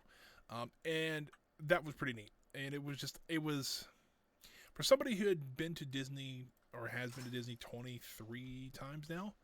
It's seeing that it was so cool because not a lot of people get to see that. And you had to look in the right area because, you know, people were like, oh, you know, they were talking about, you know, we were going to the warehouse where they keep all the Christmas and Halloween decorations, which that was an amazing building. I'll have to tell you about that sometime. That would be a whole episode by itself. But there was actually I wanted to take a picture of the monorail building, which I really didn't get a good photo of anyways, but at the same time, right next to the monorail where they keep the monorails and the trains at, they actually do have a it's not a very big one. I imagine they have probably a bigger one somewhere else. But it was right next to one of their maintenance buildings, and it was hilarious because it was a Kilimanjaro Safari's truck, which was sitting next to it was what other, I think it might have been. It might have been an It's a Small World boat and stuff like that. So I'm like, this is just too funny. Like it was hilarious to see these together. I'm like, it doesn't feel right, but I know what it is. Like they're just two objects sitting next to each other. But you know, maybe that's just me. I thought it was kind of interesting. So this will be our entrance for our little junkyard here. I'll probably just do like a little loop. I'm gonna try that sentence again if you don't mind. I probably won't make this entire section a junkyard. I'll probably just do a little loop, maybe right in here, maybe cut it off, and then we'll make it all the way down to the hill here because that makes some sense. We can kind of bring all this around like this, and we'll leave the grass in the middle of it because there is grass. I mean, you saw here they had a gravel trail around the place, and then they had this like kind of grass patch in the middle of it. And this is one of the reasons I'd love to have just ride vehicles that you can just place down, is for places like this. Now, it wouldn't necessarily have a bunch of ride vehicles back here, because ride vehicles are actually pretty valuable even when they're broken. I mean, like, I would love to own, a ride vehicle. Like, I would love to own, I know I talked about Shockwave's was based on a real coaster called the Vortex, and the Vortex closed down in 2019 and was torn down. And I actually do own a part of the track. I would love to own those cars, but I'm pretty sure they sold those off to a different amusement park so they can use it for their coaster. Because unfortunately that's how most aeros, like if you look at aerodynamics, most of their coasters are starting to have a lot of issues, and you really can't find parts for them. So the only way you can really get parts for them is you have to buy older coasters and either refurbish them, take the parts off of them, replace parts like that with other parts from different coasters and things like that. So Unfortunately, it kind of sucks. But like you can go. There's a place called the Escape Hatch in Orlando, which is a bunch of escape rooms. But they also have, every once in a while they'll post on Facebook, they actually have a emporium kind of place that they sell old amusement park merchandise. And they've had some really interesting stuff on there that that's just, it's some of the most random stuff you'll ever find. Like there's a lamp from the Animal Kingdom Lodge, or a trash can from the Contemporary. But stuff like that, I was, to me, somebody who's enjoyed the parks, who loves Disney and things like that, or just loves amusement parks in general, I think it's awesome to be able to own stuff like that. And while I didn't buy any of the trash cans or the rugs, it's it's just something that's kind of neat. They also, I don't know how they do this, and I think maybe I do know a little bit. Somehow they've gotten a hold of either replica furniture or the actual furniture from like the Polynesian and the Animal Kingdom Lodge, and you actually can buy them as a set. So if you go to one of those hotels, like the furniture, you can actually go to them and say, hey, I'd like to buy one of the older sets, and they'll sell them to you. I think that's hilarious. Why? Not really sure, but still think it's pretty neat.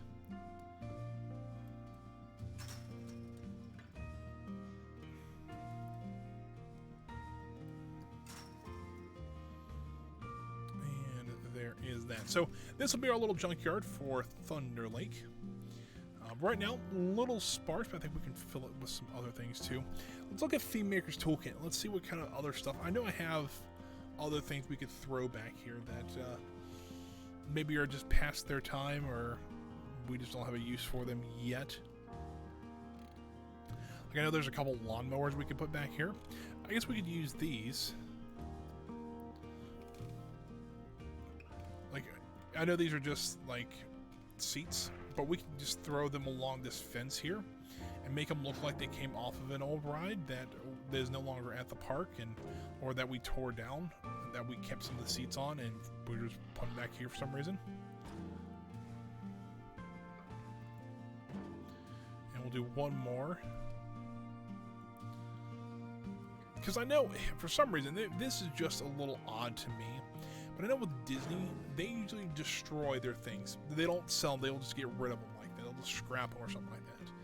And to me, that made no sense to me. If people want to actually purchase those things and have them, why wouldn't you want them? Like, I know, if anybody is a big fan of like Defunct Land or something like that, or a big Disneyland fan or have been there. I have not been there myself. I would love to go one day, but haven't gone yet. But there is a ride, or used to be, there's a people mover there that closed down. They actually had a ride there called Rocket Rods. That was a ride that it was kind of a high-speed ride that you could ride on. Problem was it was also based on the people mover layout, so it wasn't the fastest ride in the world. The problem is it was just destroying the tracks of the old ride, or the old people mover, so it really couldn't do too much, and eventually it just broke down altogether, and it was having so many issues. But the problem was they scrapped every one of the ride vehicles, and it's like that would have been an amazing thing to have, just because it's just a unique ride, and there's probably a lot of people that would have paid good money for those ride vehicles.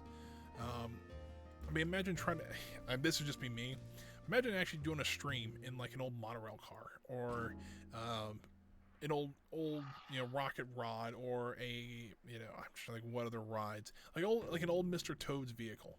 That would be amazing, especially for people that just do podcasts on amusement parks. That would be amazing to do. And I would do it too. If I ever got the chance to stream out of a monorail car for a Planet Coaster or something like that, I would definitely do it.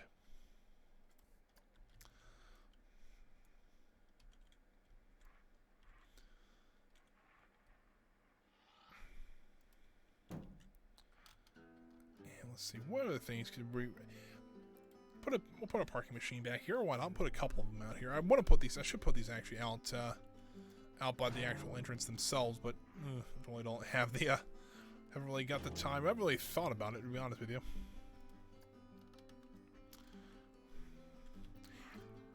one thing that kind of does bug me a little bit is that these little drink things, they have ice in them, and it's like if those didn't have ice in them, they'd be perfect because we could put them in a backstage area and show that they're just sitting there, waiting to be used. But unfortunately, they don't have those. But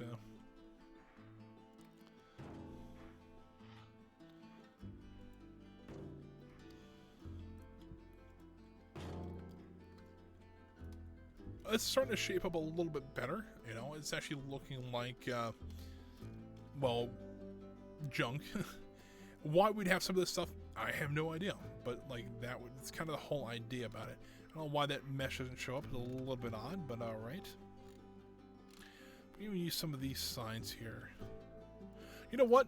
We're gonna put a little Bro Nation in this one.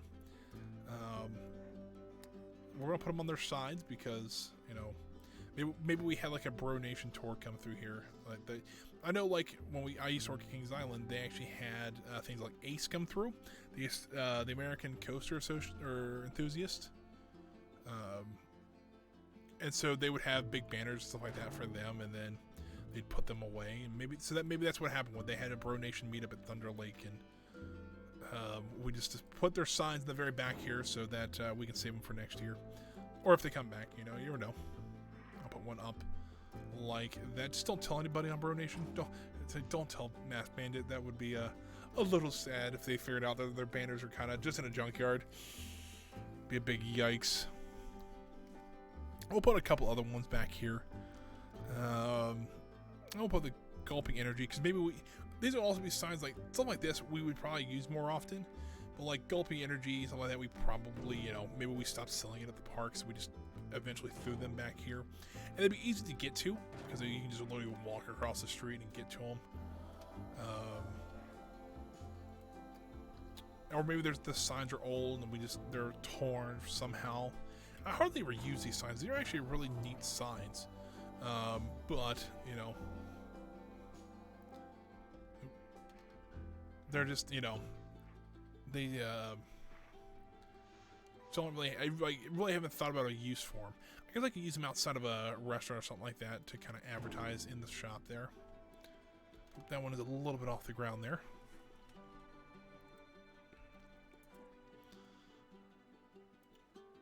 There we go.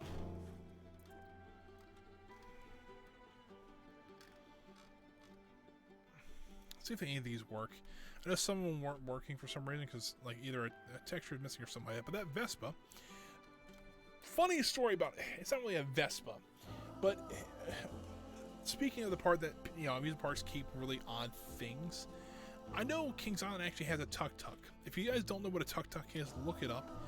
Very popular over in Asia, but essentially they're three-wheeled vehicles that usually it's like a Vespa front end kind of thing, and then it's got two wheels in the back. And it's usually like a flatbed for carrying stuff, or there's like a bench seat for people to sit in. For some reason, there's just one sitting in a junkyard. I see it all the time. I saw it all the time when I was working there, and I never understood why they had it. It just didn't make any sense to me, but it was there. And it's like, and if they ever needed it, they had it. Why they would ever need it, I'm not sure, but that's what they had. This looks a little too new, so let's go ahead. We'll fade the blue on it to make it look a little dirty, and the white we will maybe fade into the blue, something like that.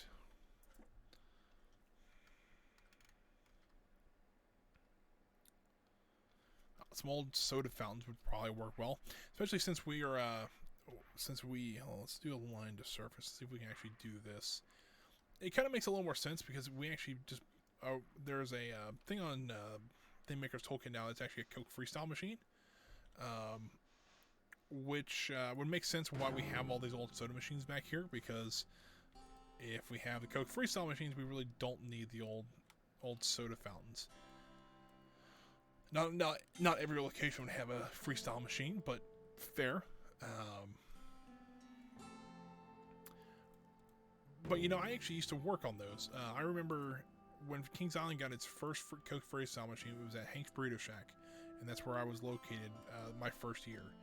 And so I remember actually learning how to actually work on them, where we had to replace flavors, or we had to replace, replace the water line or whatever. I learned how to do all that. It was actually kind of fun. If anybody's curious how a Coke freestyle machine works, is essentially what it does is that on right below where you get your drink, there's a door there, and if you open that door up, essentially it looks like a bunch of ink cartridges, and they're about, depending on what flavor it is, but usually they're maybe about that wide and about that long. Your more popular flavors, your Coke, your Diet Coke, your Sprite, they're actually about 3 times as wide. And essentially all you have to do is pull one out. There's a little tab on the back of it you pull out, and you slide it into the machine, and that's all it is. They're actually really simple to work on once you figure it out. And yeah, it's like the first ones actually did have a little bit more of an issue than some of the newer ones do. But yeah, I didn't think they were too bad to work on, and they're very popular. And they still are today. You can actually get any flavored Coke or Diet Coke, Sprite, anything like that you want, and it works out pretty well. Now I know since I've been there, they've actually gotten a couple of newer ones. They're actually kind of like the Gen 2 Coke machines, which look really nice. They're actually, I think they're all silver or gray, if I'm not mistaken. So it seemed like those are at least working better than the ones I had on there did. So not too bad at all. Place that there. Do another food one add-on. So this is more of a say funnel cakes. That's more of a like a golf caddy or golf cart or golf course kind of back end to that.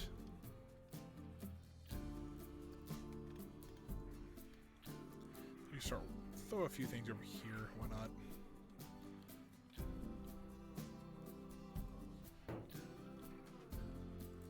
Throw a few more around here. Let me throw a couple tables over here as well.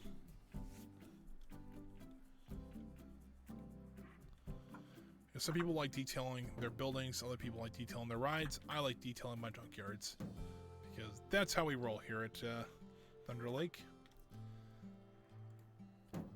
We make things that are supposed to look good look worse. I don't like that. Throw a couple of these back here.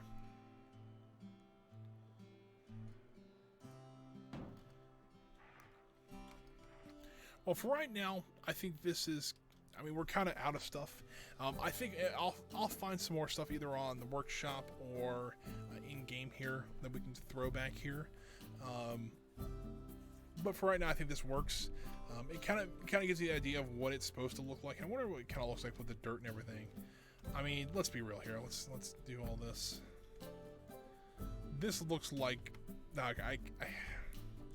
While most people like sharing photos of like really nice pristine parks, this is kind of what it looks like. Oh, hit my microphone. This is kind of what it really looks like in the very back, and it's glorious. I don't know why, but this is just too funny. I'm kind of proud of this, and we didn't spend too much time on it. We spent maybe about 45 minutes on it, but it looks like what it's supposed to be, and I'm kind of happy about that. Right now, we got about a little less than an hour left for the stream, and so I think what we can do, you know what, I have an idea for this area now. I was thinking about what can I do in this area, and I think I know exactly what I want to do. I did want to add, not back here, but I did want to add a landscaping area, so it would probably be, I think I said landscaping was going to be over here. I might move a small field over here so that they can grow like saplings, stuff like that, and have a small like nature area essentially over here. I think that works out pretty well. I also think, so we do our shops here. I think we still put maybe some landscaping over here, like a small warehouse area.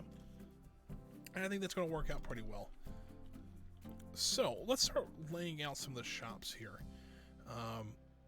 we can do this just by laying the floors out. I think that'll work, and then we can start picking apart. Maybe we do carpentry first, and then we'll do whatever. So let's look at floors. Excuse me. I don't know why I'm yawning so much. Let's not use any of that. Because we can use roof panels, and that'll work for what we're going to do. Flat roof.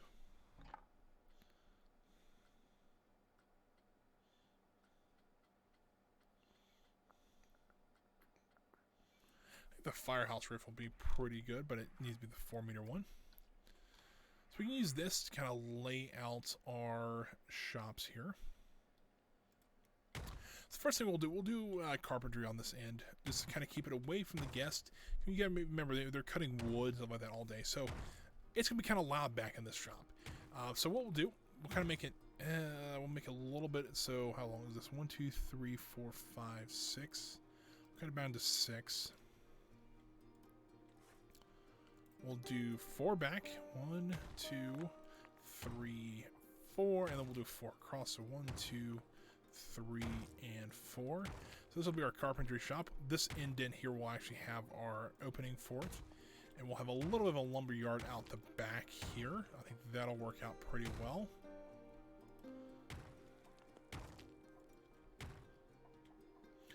It's because especially we have at least one ride that would probably need to have not quite a dedicated, a shop that we could make track for it to Splinter. Especially since it's an older ride, it would probably need quite a few updates to it just to keep it going. So a lumber shop like this would actually have a lot of work to do to keep something like that up. So that'll be our lumber shop. We can even put leave a little bit of space here so that a lumber truck could easily get back here, so they can unload lumber back here. So there is that. So next one would be vehicle and ride maintenance. Now I'm going to include these in the same building because a lot of times they are, and usually these are pretty not like super large buildings. But you also got to remember, like the one I know at King's Island, I think it has like if you look inside of it, it actually has a pretty large area it has like 4 car lifts to accommodate multiple vehicles at once. And so we're going to do something like this. We're going to kind of bring this in, do 3 across, and then go up. How many? 1, 2, 3, 5. So 1, 2, well, that's taking up a lot of room here. Let's do 3 across then, and then we'll bring it in here like so. I'll have an opening down here, and probably one here. To be able to get vehicles and stuff like that and ride vehicles, as well as ride vehicles and other vehicles as well into here. Also, kind of a fun thing. I know, most people wouldn't, see this, but I showed you that picnic area when we were kind of zooming around Kings Island, kind of showing off the junkyards. That picnic area, they actually use it rather often as a maintenance area in the off season. When they're getting rides ready or when they're painting them, they'll actually take them out to that picnic grove, because usually during the off season it's empty, and they will actually use that to either do some painting or they'll actually work on the rides out there. Because it's actually pretty close to where there's actually a gate you can use to actually get back to the maintenance department pretty quickly from that picnic grove area. So there is that. So we can reform our road here. Oop, that's not it. Let's actually cut that back so we don't have any angle snapping going on.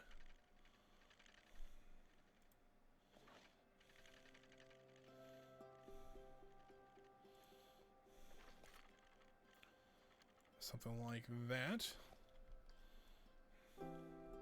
So that'll be ride and vehicle maintenance, and we'll need to put a little service station somewhere.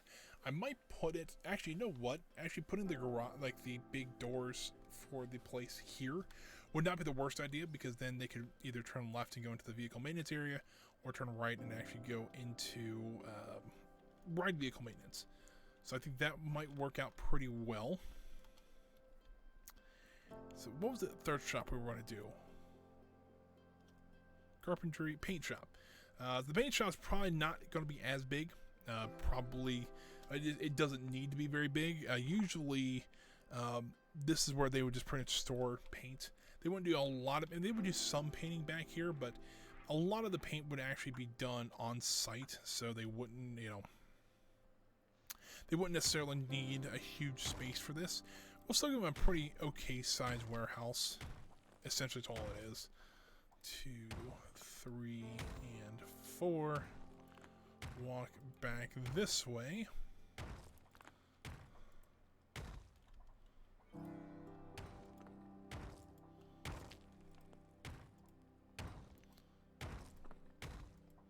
Something like that, though, I think they'll work. Nothing too crazy. Do want to kind of realign it, though, just to kind of make it look a little bit more even with this path here.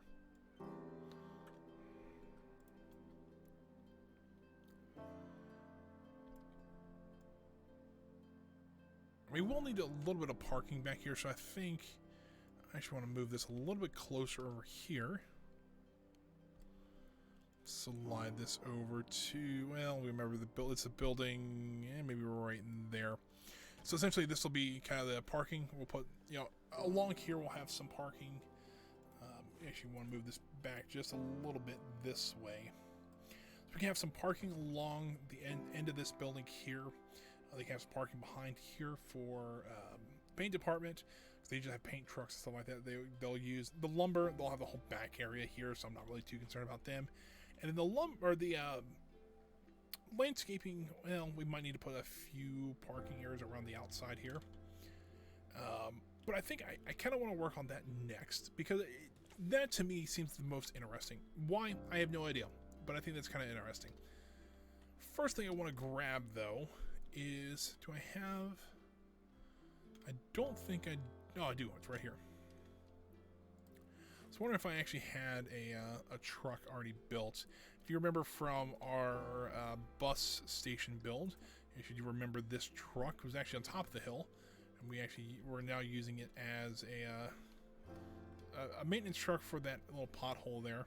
There's a little pothole. It's actually a pretty large pothole. But actually, I'm going to use this as a landscaping truck as well, so I think this will work out pretty well. So I think what we're going to do, we'll slide this truck in over here, and it's not going to be a does it have wheels on it? It does. The way it's sunk into the ground, it didn't look like it had wheels for a second. Would not have been ideal. Let's be real. Something like that. Hit the escape button one too many times. There we go. Let's actually make this a white, like a gray, like a faded white. Something like that'll work. See, these landscape trucks are probably beat up pretty good. Let's just be real. It's not really the landscapers could still take good care of them, but it could just be the fact that they're just used so often. So, what do we want to plant back here? Well, of course, we need flowers. We'll need some sort of flower table almost. So let's try building one. And what I mean by a flower table, especially in landscaping, they use these like raised tables that they will put the flowers on, and they actually have some sort of irrigation below it. I think something like that would actually, be interesting to see back here. Just rows and rows of just flowers. So I think we'll have to do that custom though. So we just got to figure out how to do it first. So I think the first thing I want to do is actually get an art shape. We'll make the top of the table first. I think something like this might work. We'll make it white, kind of off-white.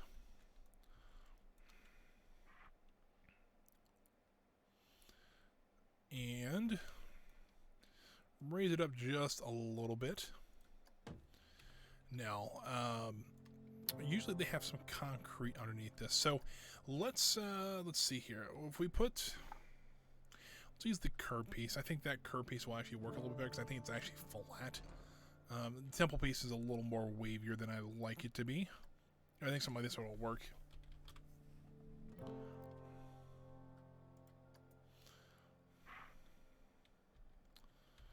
Alright, so now we make sure I turn the angle snap on. Slide this puppy down. There we go. And then we can use this as kind of our base here. And I'm thinking, let's see, let's do this. Let's get some legs on this first. So that means I'm thinking about using the iron girders from the arrow system. So this guy right here. I think this truss works pretty well. I'm gonna make it like a nice dark gray. I'll be honest with you, I'm just kind of winging it. You know, this is nothing. I've seen stuff like this before, although I don't really work very much with, you know, guarding stuff like that. But you'll get kind of what I'm going for here. I think here in a moment. I just hope it works. That's kind of my big thing. I just hope it works. All right, so let's slide that just in a little more. There we go. So we've got this now. And then we might need to center our concrete just a little bit more. Also, I realized that we don't have any of this in a group. We need to do that. Let's add that and edit the group.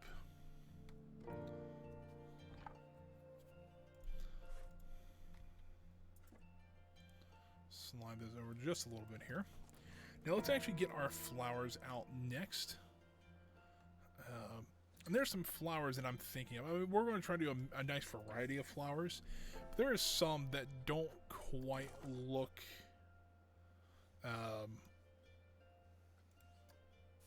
like they've been planted. They look like they're in boxes. Maybe that's just me thinking that, but where would they be at? They're not a topiary or wall climbers. I have to find them this way.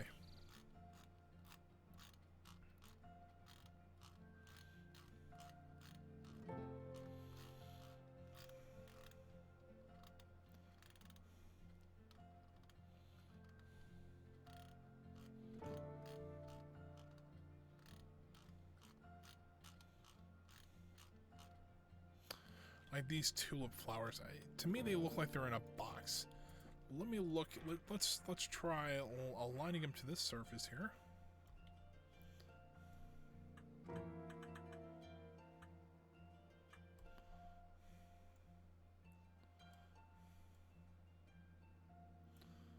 And then what I'm going to do is then take an art shape.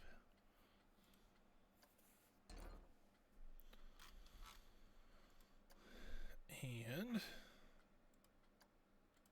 black.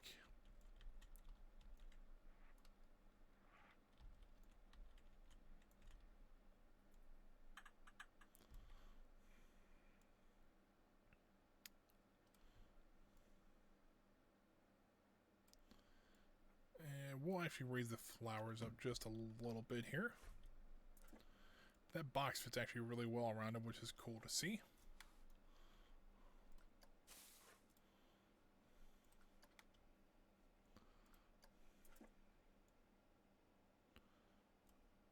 So something like that, and then hoping I can fit 2 of these on the table. It'll be tight, but I can do it.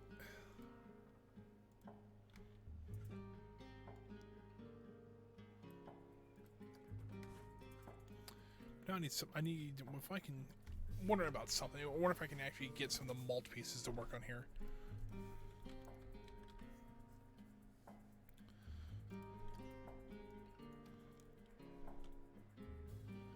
They might work.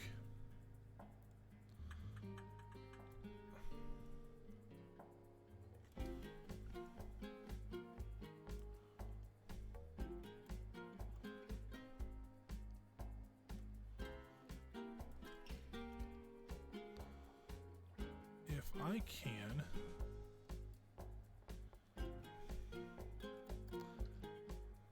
oh, that's not what I wanted to do.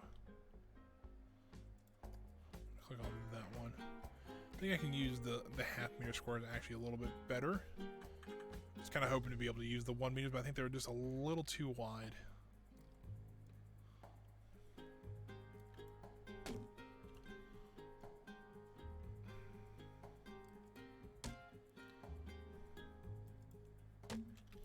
Which doesn't mean I want to use more of these, but, you know, fair.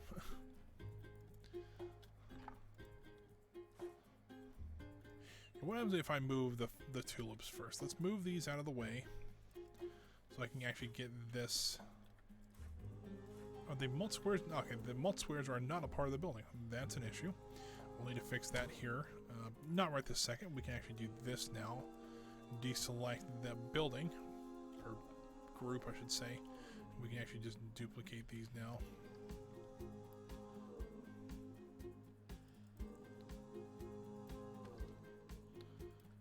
Multi-select once again.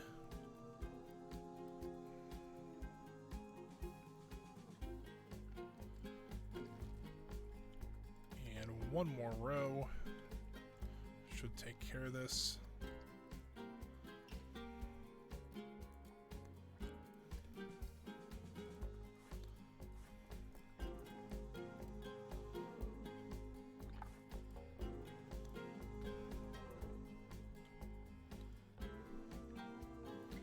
Slide those in there, and now we have a little bit of a planter box that they can grow flowers in until they're presentable, I guess you could say, and then they can take them out to the park where they need them. It's kind of the idea of what I was going for, and I think that works pretty well. If you were driving by here and you just saw like a whole line of tulips like that, I think you would kind of get the idea. So let's go ahead and copy all this. Did I not put the mulch in there? It doesn't look like I did. So let's edit that. Fix that really quick here.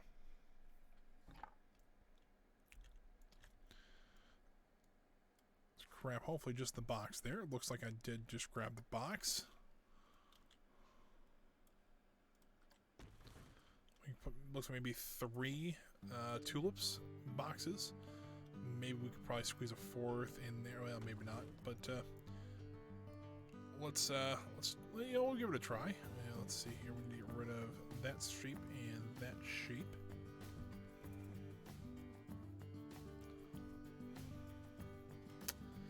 Messed that up a little bit. Let's try that again.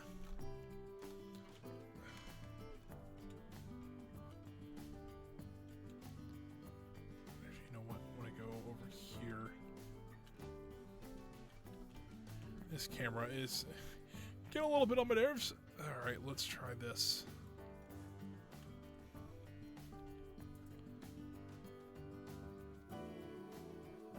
It'll be a tight squeeze to put that last box on there, but we're gonna give it a try.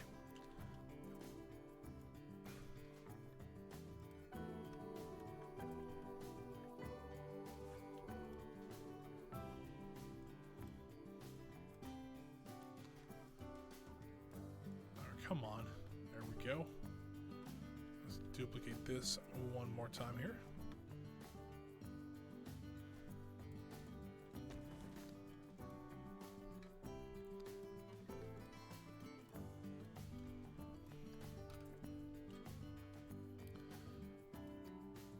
Oh boy, this is not going to work like that. All right, well.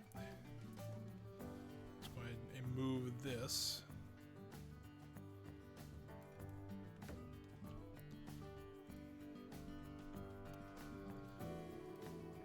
Come on. There we go. Move this now.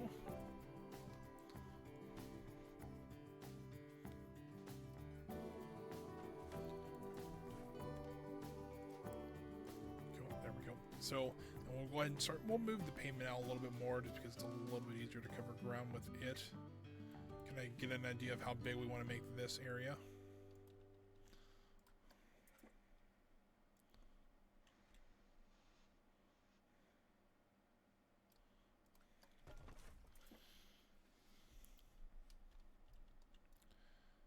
Alright, so let's see if maybe if we duplicate more of these, it'll or let us actually copy them on the same axis.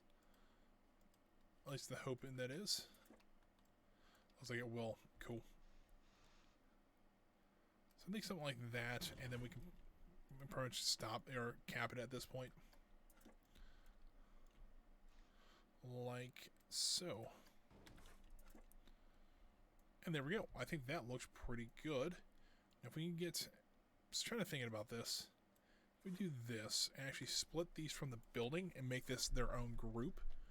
If we now edit these, we can just highlight them from here. Actually, I want to do this more like this. Slide these things down to... Come on, game. To there.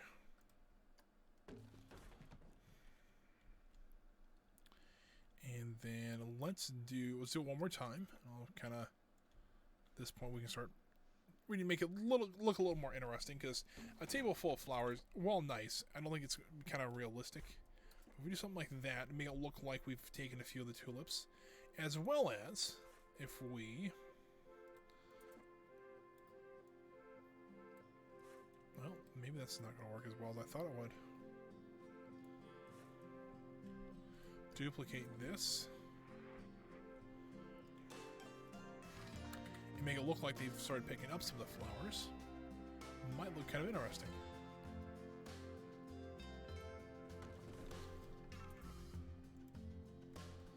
Well, let me select that now. There we go.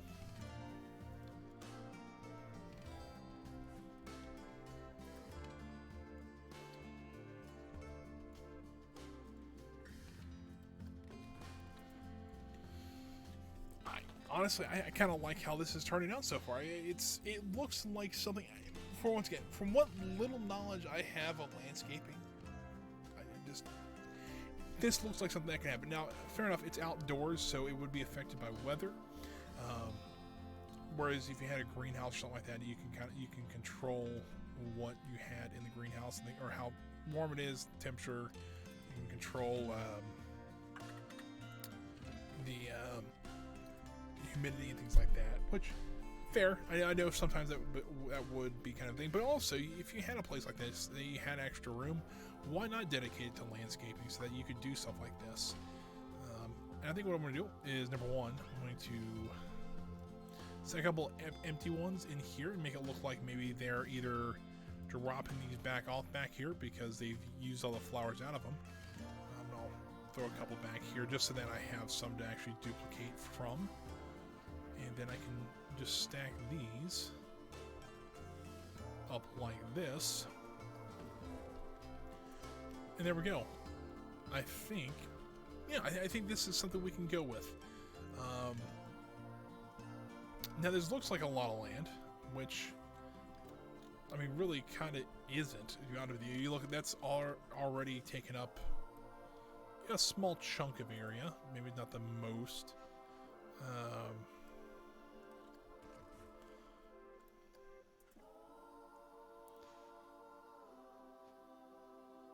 Let's see here. Can we do that? I want to level this ground out just a little bit so I can get as much flower area as I can. Let's see here. Flatten this. That looks pretty good, probably right there. And do this. We're going to copy more tables out. Some might just be blank. We might put some. It looks like somebody's eating lunch out there, maybe. Because, you know, I would suspect not all these tables would have to be used at once. But probably a good chunk of them would be. So we can do something like... Dang, I'm missing some stuff on that end.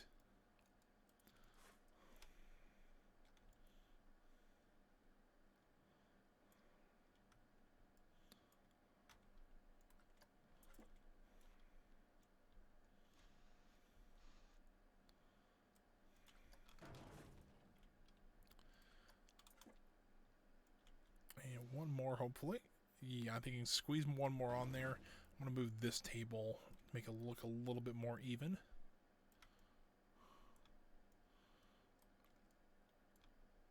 Slice all this off.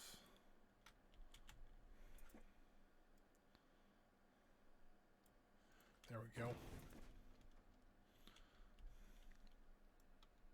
Yeah, I think this is gonna work. I got a feeling. All right, so let's go ahead and duplicate another one of these guys. Oh, that's not what I wanted to do. I just want to go back and edit this one. I want to highlight it, and then I'll fill up probably both these tables, and then maybe the next set of rows might have a couple. Maybe have an empty table that is missing. So let's do something like that. Now we need to put some flowers in here. What kind of flowers we want to put in here? I'll have to look and see what we have.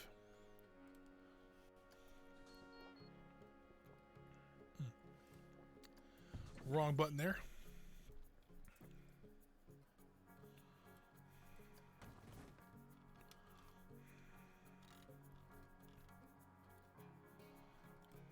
And I know we use a lot of these in the park, so maybe not the worst idea. Do we want to do them in orange? Maybe do them in a nice bright yellow. We kind of contrast the tulips just a little bit. Rotate this one just slightly. There we go. We need to move these down just a little bit here. There we go.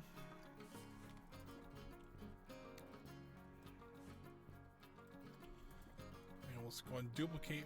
We'll do one that's like that, and then we will actually make this one a little askew.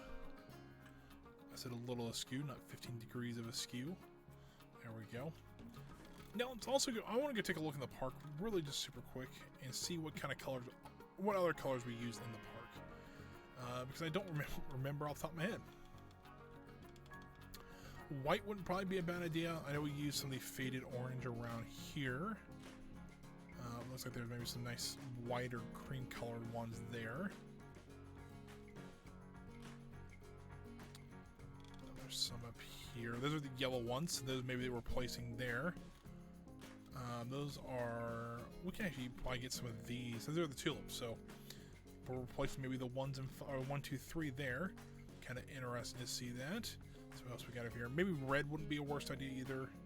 Orange we'll probably have to do too, just because we do a lot of orange in the park. All right, so we'll do orange next and do a little bit of red and white as well. Actually, we can go back this way.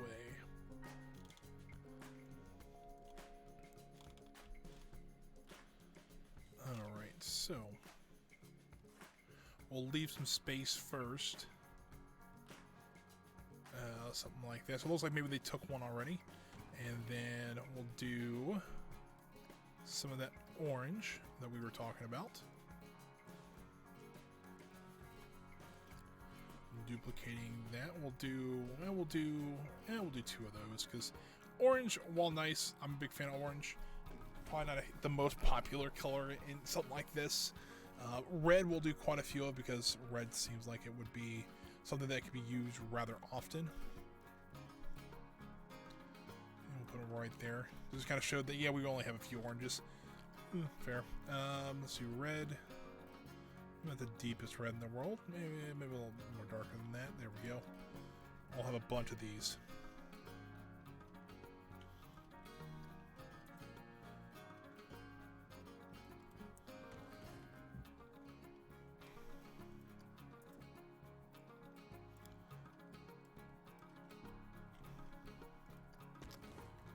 I'll say a bunch. We'll probably do one more of those, and we'll do a few white on the end.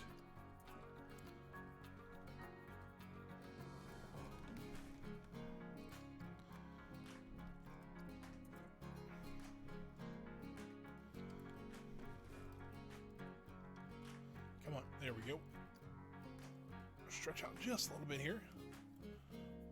There we go. And I know I could probably just go out into the park and pull the colors off of them, but these are probably close enough, to be honest with you.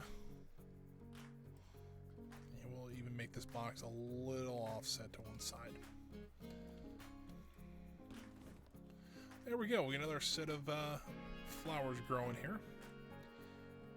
I wonder if, like, maybe even varying the heights a little bit on them to make it look like they're in different stages of growth would help.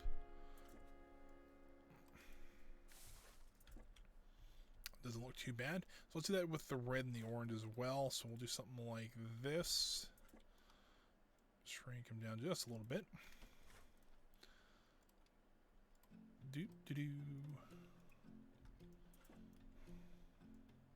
Shrink those down just a little bit more. So it looks like some of them are still growing. I kind of like how this is turning out. What I'm going to do though, also, just to add a little bit more variety, we're going to actually add a couple on the ground over here. It looks like maybe they moved them or they're getting ready to put them onto a truck or something like that.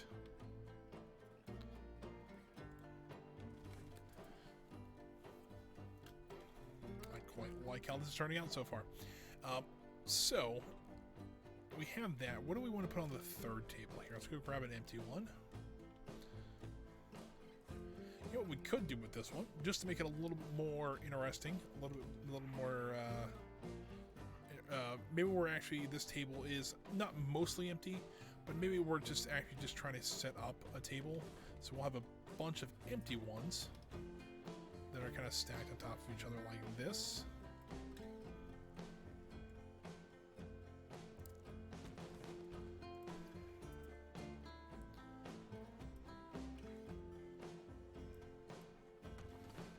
Then we can, duplicate this. Slide those down here. We'll rotate them around a little bit. So there we go. So now we have a couple of these. Now we do need to have some that are already in pots or something like that. Probably would help a little bit. Let's do this. We'll duplicate, or no, shoot, that's not what I wanted to do. I wanted to do that. And we'll have a couple, maybe 3 or 4 of these that are already done. We gotta figure out a plant we want to put in here. So let's look at some plants, see what we can find.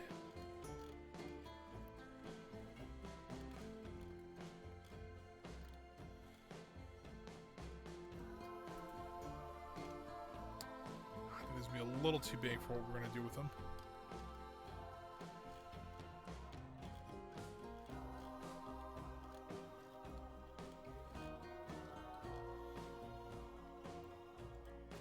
These are the ones we just put down, aren't they? No, they look a little... Are these the ones we just put down? What are these called? No, we can actually use these. So there we go. Perfect. We're actually make these look quite a bit smaller, just because I want to make it look like they just got put into the boxes.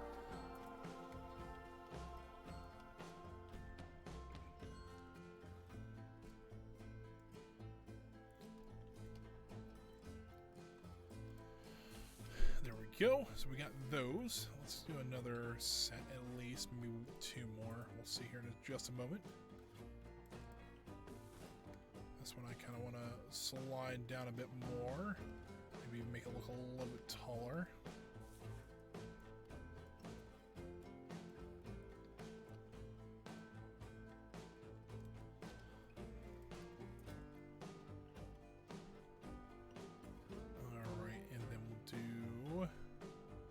Like that.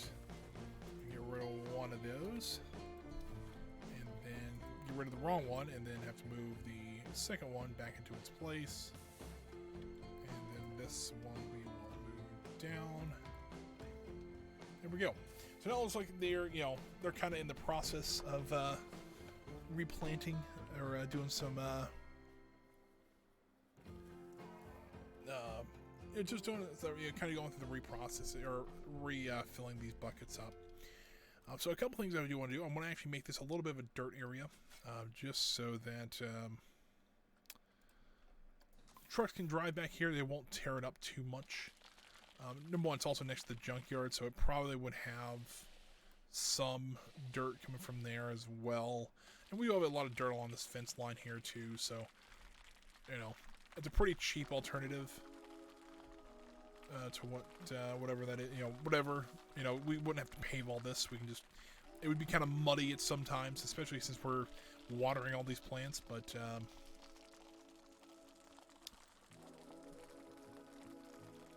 there is that. We'll add a bit of sand in here as well, just so that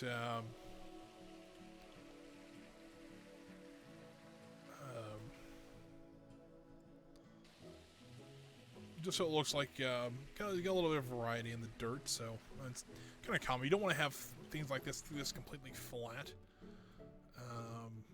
because it wouldn't make any sense. Like flat paint. Also, flat landscaping wise, we might need to add a few little bumps and divots where maybe a truck got stuck and had to kind of get pulled out.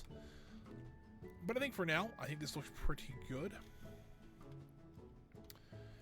Let's go ahead and grab this group, and we're going to duplicate it across and get another row going.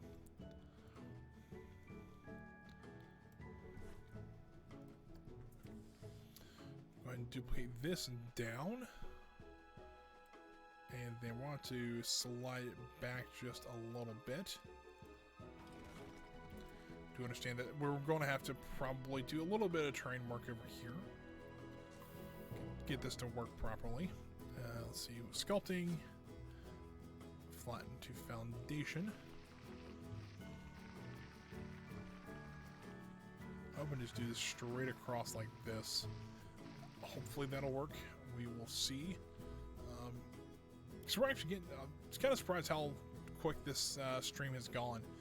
I didn't expect it to go this quick, but seems like it has. Actually kind of surprising what we're actually doing. You didn't expect to actually be doing any landscaping this stream, but somehow I've ended up doing some landscaping. Shoot. Use world access. I think I can do it this way now. Make it a little bit easier on me. I think that'll be good for all this. I wanted at least 4, but we also, because remember, I also want to put in some tree saplings in here, because I imagine they probably have some sort of, tree farm or something like that, just to, help, try to keep the trees, especially if the trees are starting to get older. I mean, trees last a while. It's kind of putting it bluntly, trees do last a long time, but especially if you're building a new area, like we have been doing, or anything like that, you probably want to have some new trees ready, so that they can go ahead and just plant them when you're building your park. So, first things first, I do want to kind of square this off, just to kind of make it look a little bit nicer, which I can do here in just a moment. Be a little difficult. I'm going to eat up some of the road just a little bit, just to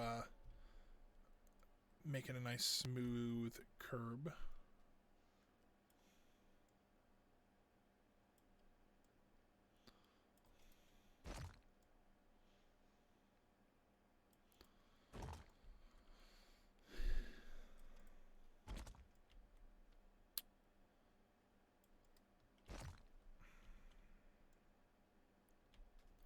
Come on, game. I know you're trying to autosave. There it is. Slide it over just a little bit more here. And there we go. Perfect. Now that we have the tables in, I think we can go ahead and move on to doing we'll do some tree sapling for. We'll wrap it up with the tree. We got about 20 minutes left. I figured, maybe a little less than that actually. I figured we'd at least do some smaller trees in here. I have some ideas of how I want to do that too. So this will we probably need some a little bit wider than that. We'll do 4 meters. Because I imagine they probably want to get a truck down here, but it would probably be a very narrow path for a truck to get down through here. Something like this I think will work out just fine.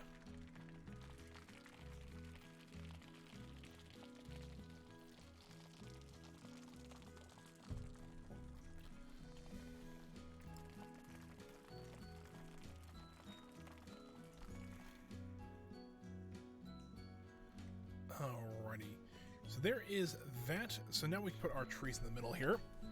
Hopefully I can find, there's some birch trees I think that are kind of small that I think will work out really well back here.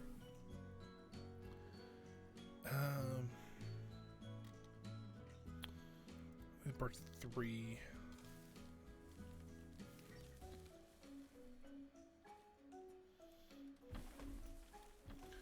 I think something like that will work out just fine. But we also need to add something in here, like they always add, hold on, I think it's called, I think we might be able to use this. if you ever watch, like, when they first put trees in, they usually have cables to help hold them up. I think we can kind of replicate that with cables either from the game or you know what, let's use the Theme Maker's Toolkit ones. I think those will work out a little bit better. Let's do that.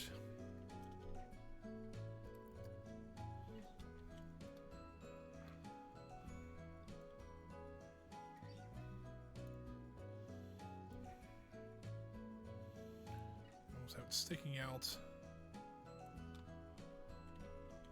It's kind of hard to see where the end of this thing is, but there it is.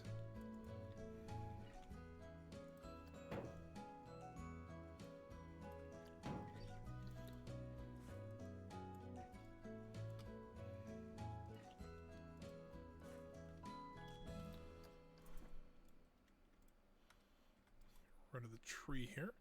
Come on. There we go. We'll duplicate this around.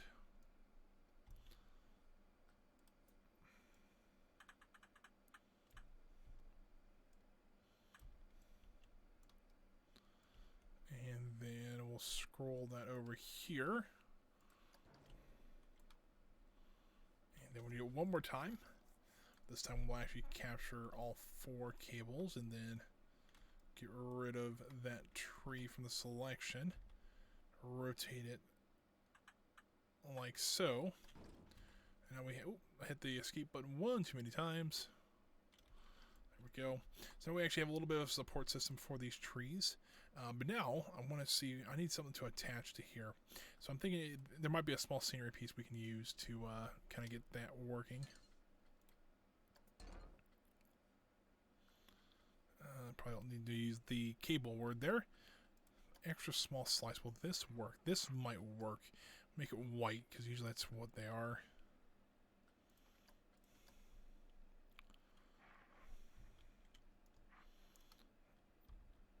Oh, there we go.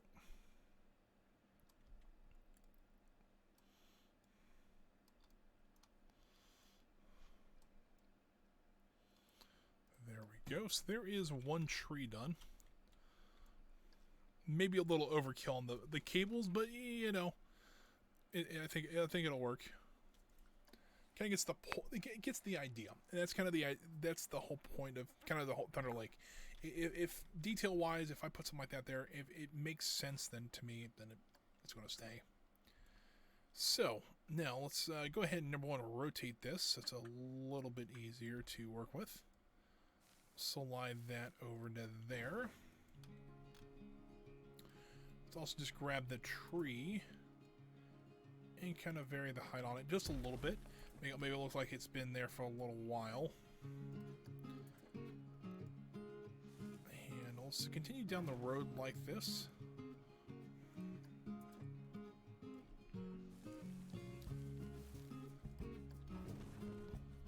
we'll do a couple more like so.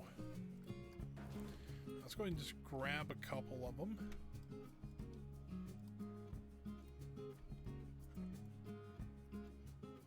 I'll lower them down, make them look like smaller trees. We'll grab like maybe that one and this one. And we'll make it a little bit taller. There we go. Make it look like it's a little more matured tree. Yeah, I think this is pretty good so far. And I think we can do this with other plants or other trees pretty easily. Let's slide these over. Let's use the world axis so that we can slide them kind of along the road. We can delete the trees in the middle and kind of see our support structure there for the trees. And then we can go back over to the nature section.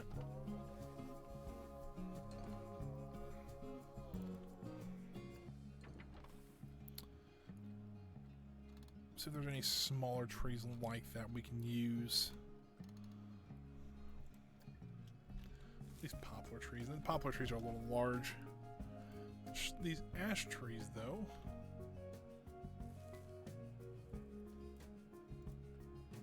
I think maybe the ash trees might work. Oh, crap. These ash trees might work out pretty well. Let's try it. We'll put one there. Although they probably wouldn't need that much support for an ash tree. I mean, they're small trees in and of themselves. But then again, you know, it's not the worst thing to have extra on it. Make sure it stands straight and tall. Alright, so let's go ahead and just duplicate all this. Let's use relative axis there. We can kind of just copy all these down. I actually want to take a few of them out because we actually use the street poplars on our 80s section. So I figured, you know, it might not be the worst idea to actually, it looks like it, you know, we've actually used a few of them.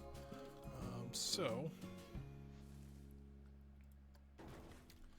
let's take out this one, and then we'll take these and that one, make them look a little bit shorter. There we go. It's actually working a lot better than I thought it would. I think we'll do one more row, and I think after that, I think that's where we'll call it a stream for now. We still have a lot of work we want to do back here, so this will probably be what we'll be doing for the next couple of streams. So if you're interested in that, best way to help support me, if you are curious, is to just leave become a follower. That's probably the best way to do it. Because I've been trying to get to the 50. We're at 47 already. We already got 1 today, so we're getting even closer. We just need 3 more to get to that 50 goal. So if you haven't already followed, it'd be a great way to do so. Really would appreciate that as well. So I think we can do one more row of trees just off to, you know, just up here somewhere. I think that'll work out the best, but I don't know what kind of tree we're going to do quite yet, but we'll figure something out. Maybe a nice pine tree would look really good back there. Let's see here, something like this, and we'll delete the smaller trees. Let's see what one more tree we can put back here. And I don't know what else we'll put back here. We can use a small area for maybe some mulch. Have like huge piles of mulch back there. We need a watering system, so we'll need to have some sort of water tank and kind of holding system for that.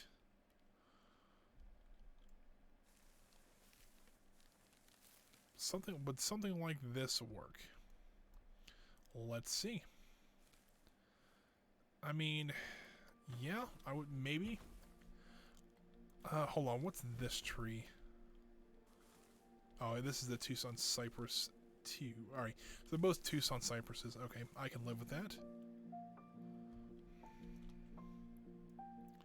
Although I think this one's more conducive to being in the binding, so let's use that one. Why not? Let's see, something like that. Lower that into the ground here. And we can just go ahead and duplicate. Oh, these are a lot taller than I thought they would be. Well, that works out for me, because it looks like they're growing properly then. And once again, we'll have to just vary the heights on them too, so it's not like it's a huge deal, but we do 1 or 2 more here. And then some of the taller ones I think I want to make shorter.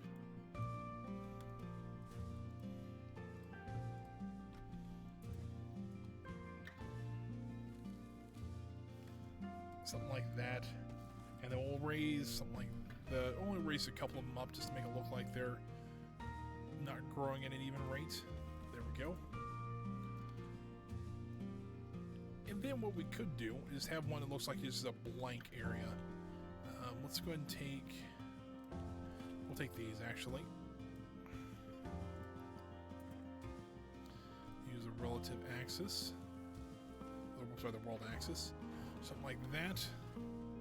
Delete the last one, then delete the trees out of here.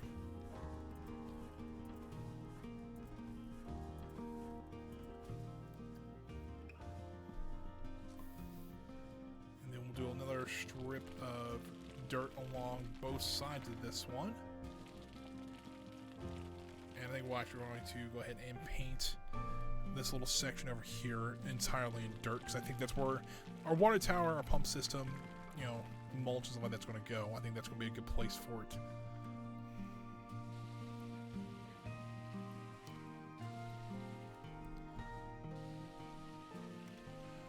Alrighty, and I think that's a good little landscaping area.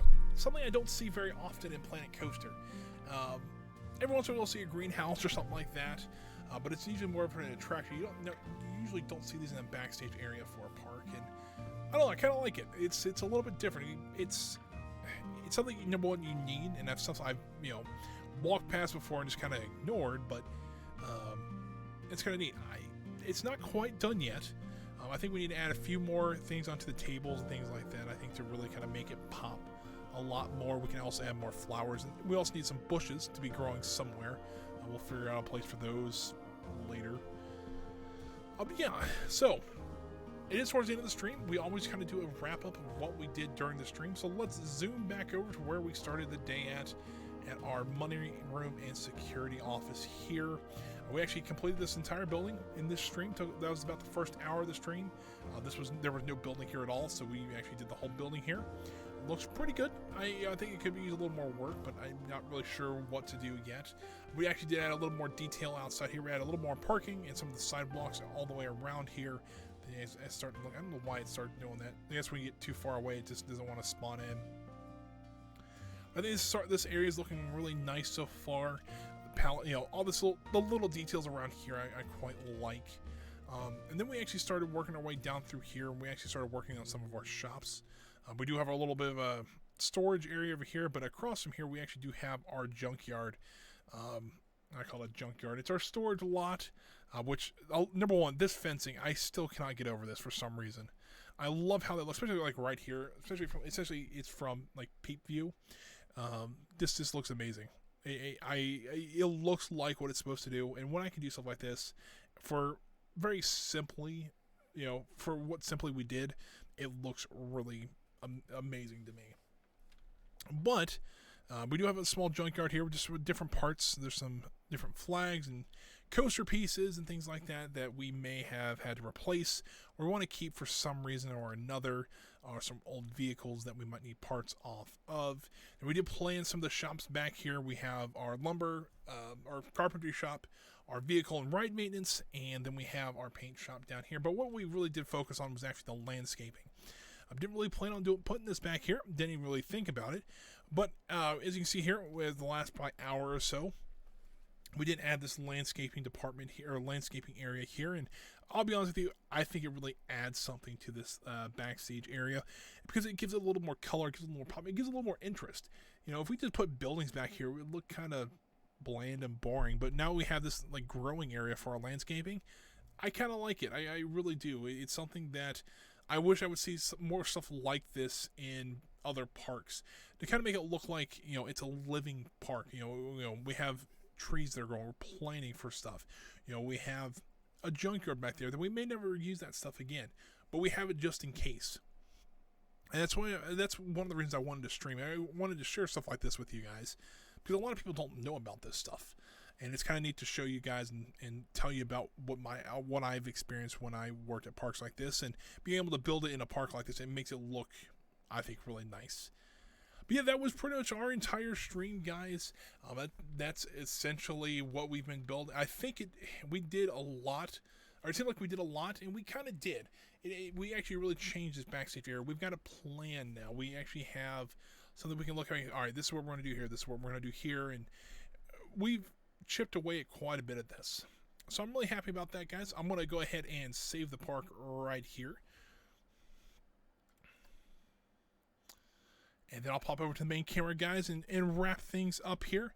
Guys, thanks for joining me today. I really do appreciate it. Once again, the best way to follow, if you want to help me out at all, the best way to do it is just leaving a follow.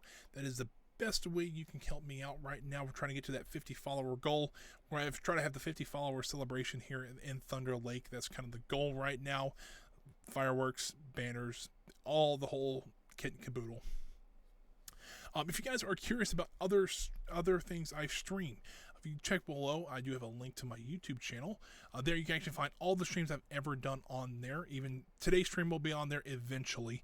I'll probably be on there either tomorrow or Friday, kind of depending on what. There's a couple things I have to do to it first.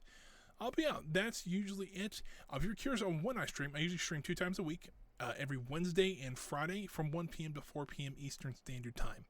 Now with the holidays coming up here, I'm just keep an eye on the schedule for a little bit. There probably will be a couple Fridays that I won't stream because of holidays or things like that. So just keep an eye out. Always, I usually try to let you guys know ahead of the streams, like, hey, I'm not going to stream on this day. But so far, usually for this week, we're still planning on doing a Friday stream for some Factorio there. I hope you guys can join me there. I think that's going to be it for me for today, at least, guys. Thank you for joining me. I really do appreciate it. Have a great rest of your Wednesday and a great Thursday. I'll see you back here on Friday for some more Factorio. But until then, I'll see you next time.